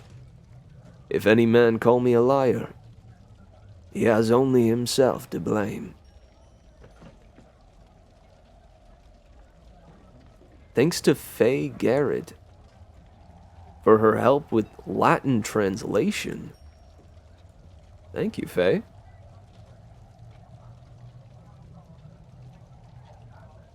Man, nicely done, PH Lee. Nicely done. Dude, rest in peace, King. Rest in peace. I gotta say, these stories, they throw me for a dang loop, man. Like, these endings are wild. Never in my life did I think that the Bear Prince would be sent back to the forest, form a bear army, storm the castle, and then, like, commit patricide. This is wild, man.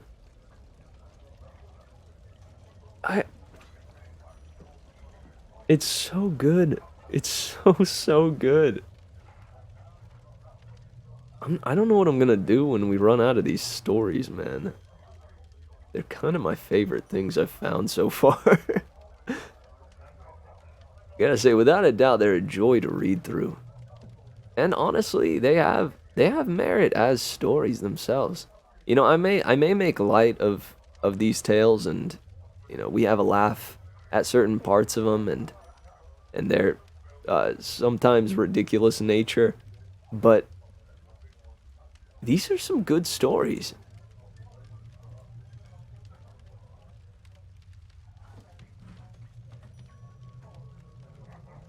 The long-winded nature, the repose, the elegance to how some things are worded.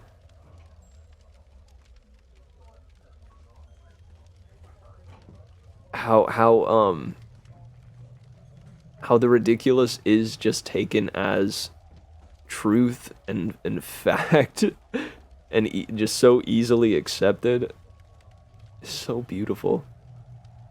And you know, like, given that this is a fairy tale, you would think that it wouldn't have these like really dark themes just kind of sewn within it, in dark portions. But this is much more akin to like you know, Grimm's fairy tales, where it doesn't pull any punches. There was just a bear for 12 years running about the castle, just maiming all the servants and such that it came into contact with. I want to know, how did they keep that castle staffed? How? How did they do it?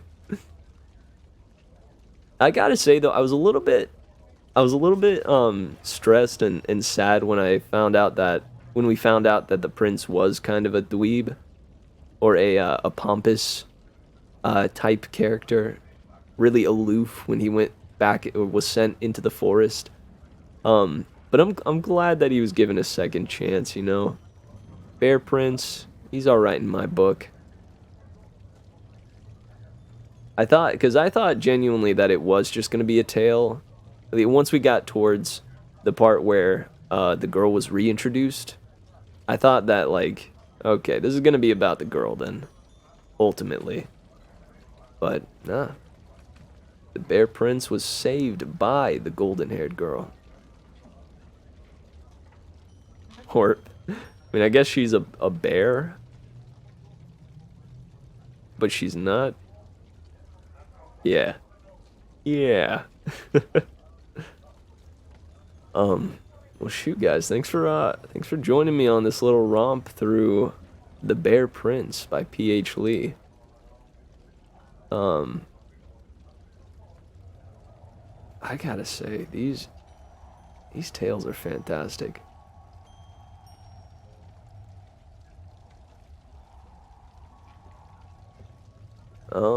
Well, I think I'm gonna go take a quick waz.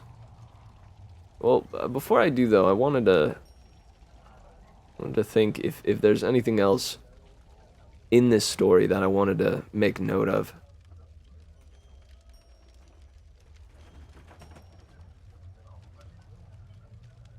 I think it's so. What took me aback in this one and in some of the other ones, like the Ash Girl and the Salmon Prince, is this blending of how animals act truly, and then how they would act if interacting with humans actually did make them more human-like. You know, it's this crazy blend where these take this story for example. These bears are just bears. They're regular bears, but for some reason, like a midwife, they need a midwife to go to them to help them with their births and such. But they still, hunt same as bears. They maim things. They eat honey, rip apart trees to eat bugs. They do all the normal bear stuff. They hibernate and such.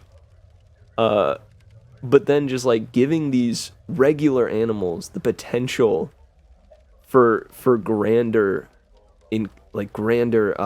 purpose, right? Like becoming an army, waging a war, being raised in a castle and learning the ways of warfare.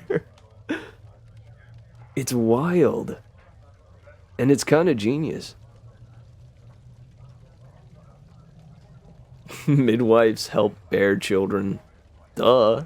Dude, frick. You're totally right, Emerald.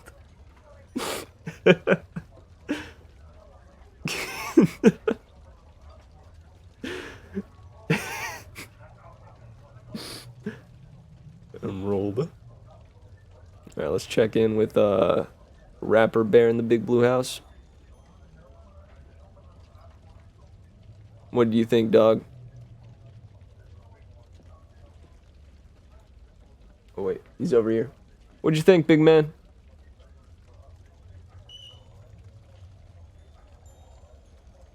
Hang on.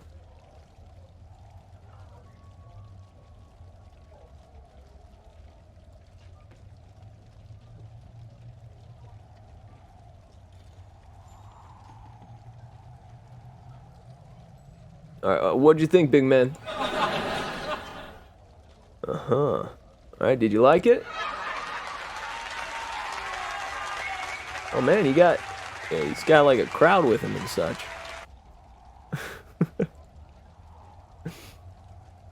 Dude, I should have gone. Hang on. Oh wait. Yo, what'd you think, big man? Uh-huh. Yeah? Yeah. Oh. Yeah, I agree. That part was okay. Yeah, I know. But I mean, what'd you think about when the army came together?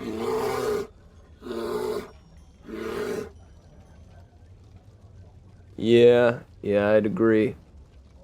They probably could have trained more, but I mean, they were able to take the king down with ease, right? They got past the crossbows no problem. Well, all right, big man, we're gonna say goodbye now. Okay, all right. That's your final word, though. Okay. Bye now.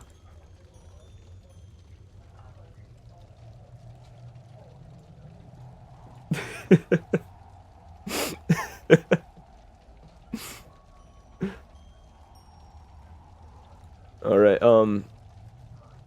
I gotta take a quick waz one more time. Yeah, dude, I forgot that I had that. I could have included that during the story.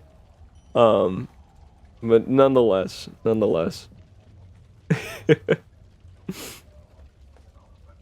Bears. Emerald, please. This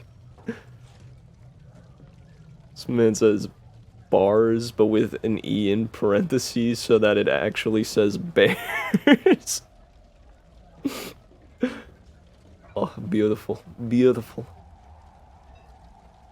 Alright, so we've been going for a good solid while. I gotta take a waz again because I've been drinking water. And such. But hey, I really hope that you guys enjoyed this one as much as I did. And I'll be back in about 5 minutes. As for the last one, I'll recommend again, get up out of your seats, do a little jig, roll around on the floor, maybe like go down the stairs like you did as a kid, where you kind of just like slide down them. Do something, right? Like get up. It's good that for when we're sitting in our chairs for an hour or longer, you just get up and get the body moving, It's important. Keep the body strong and working. So yeah, we'll be back in about 5 minutes. Don't go nowhere. When we return, we'll probably play just a smidge of Eastward, and then we'll hand it on over to Remy. All right, back in a flash, guys. And enjoy the jams while I'm away.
Hey!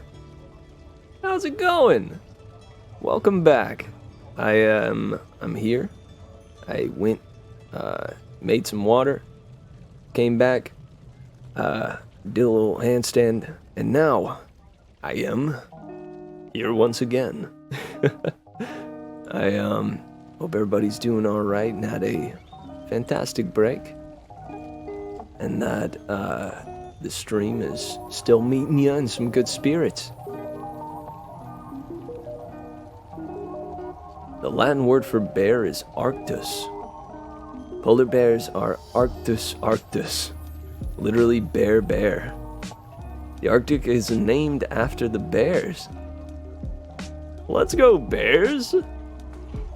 Emerald spittin' bear facts? And the Antarctic is the place with no bears. And not much of anything, except for, you know, snow and glaciers. Oh, yo, Bebo, thanks for saying hi. Hello, how's it going? Yeah, Remy will be on in, I think no less than about 10 minutes or so here. But for now, we're hanging out. I think I was gonna launch up some, eastward to play for just a bit. I know I was kind of expecting the story to take up about half the time, but lo and behold, there was a lot of bear content to consume today. But yeah, let's go ahead and launch El Game. And thank you, Tabletop Audio, but you can go ahead and cut you off for now.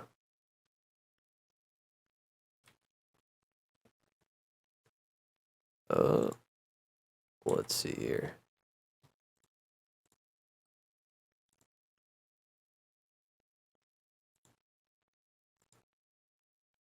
So looking for the game. Come on. The game is on.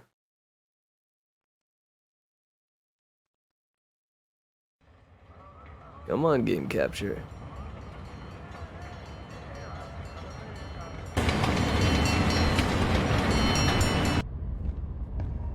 Why you no see the game?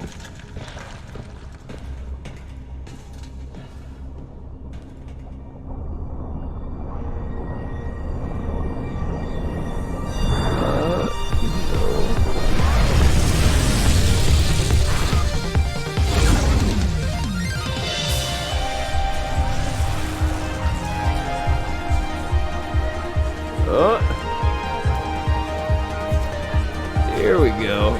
Okay. Sorry about that. Now we're good.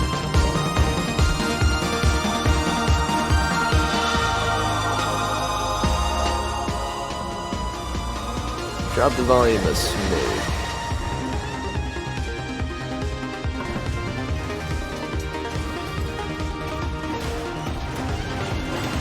God. This intro goes so hard, man. Ooh.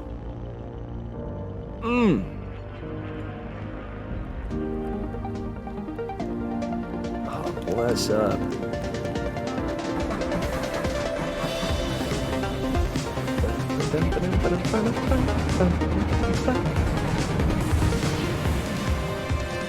Gorillas are gorilla?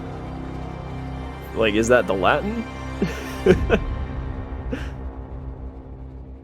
Man, learned a lot today. Oh, Bebo, I feel that. I've been a slow eater for most of my life as well. And honestly, that's not a bad thing, genuinely. It's often better that we take our time with our food because it helps with digestion and is a healthier way to consume things. If we just scarf it down, then that's it's not too great. Wait, hold up. Why is it crazy zoomed in? Hang on a minute. Dude, what? Wait. No, it looks fine on my end, but on the what? Oh, wait, okay. It's good now. Never mind. Sorry, I am a gamer, but I don't game too often on the stream here. So I appreciate you bearing with the technical difficulties.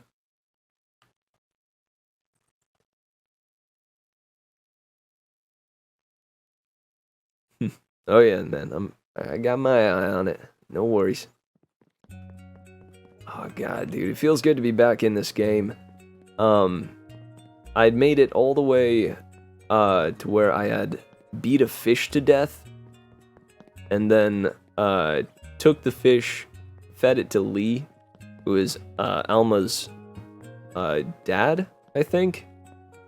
And is also kind of like the mob boss of this whole town.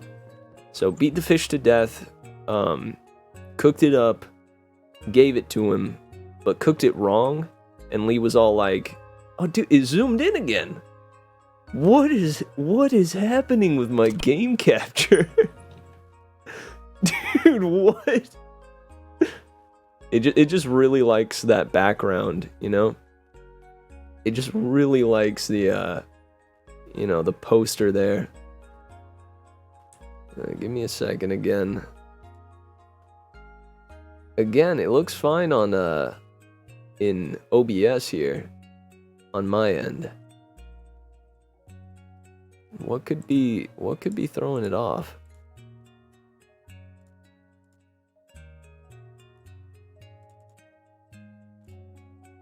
Look, if I switch it back to auto.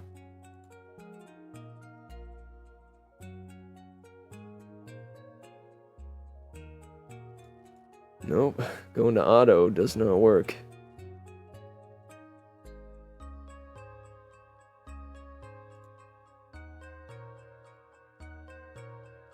But selecting eastward, loads it, has it all set. Window title must match.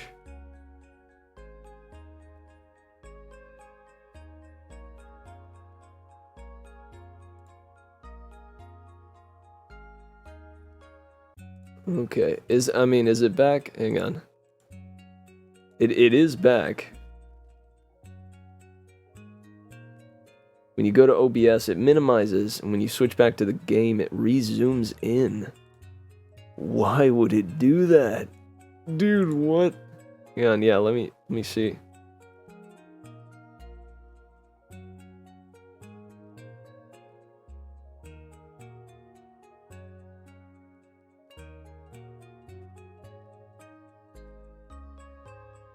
Yeah, wow. Wow. Okay, that is what's happening. I'm not sure what the deal is with that or why that is the case. But we're gonna switch back over here. And essentially we need to just make sure the display capture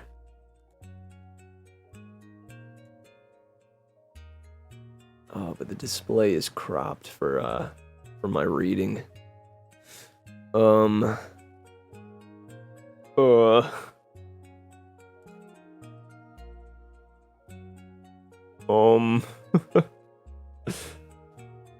Dude. Maybe I can look it up. I want to troubleshoot this. Game capture zooms when streaming.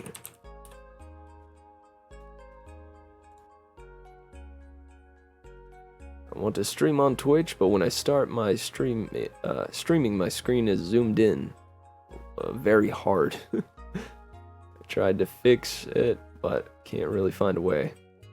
You probably just have to fit your source to the screen. For example, if it's a monitor or window capture, right-click it in the list of sources in OBS and in the position size menu, select fit to screen.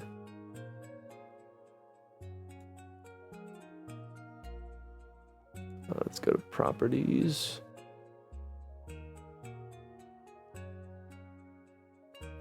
Use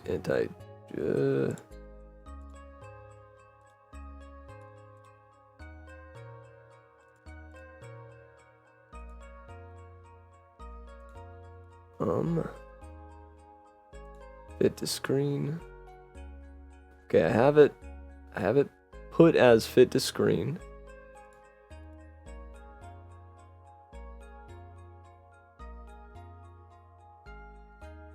What if I flip it upside down? No, I'm just kidding. Dude, what even? Why would this be the case?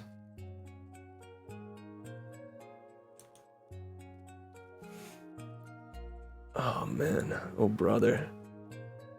Well, this will probably be something to be troubleshooted next time around. But shoot, sorry guys. It's about time to end anyway. Yeah. Exactly. I'll look into that for sure. Cause I would like to have the option to play some video games here on the stream sometime.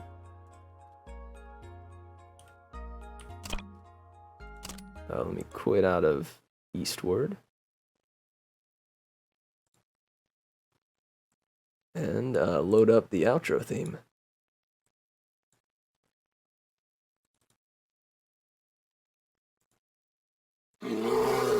Well, guys, I hope you enjoyed today's little story time. I had a fun time myself, and this stream really lifted my spirits. You know, being sick and not being able to do all that much has gotten me pretty down as of late. So, thanks for making my day. I hope that you'll join us with the rest of the stream today. Hang out with Remy and Couch and Lube Coops and all the rest of us. And remember to take the merriment we found here together today. Let it set you at ease as you go into the rest of this stream. And let it carry you into tomorrow. Much, much love. And I'm going to go rest and get some lunch. Till next time, guys. Farewell.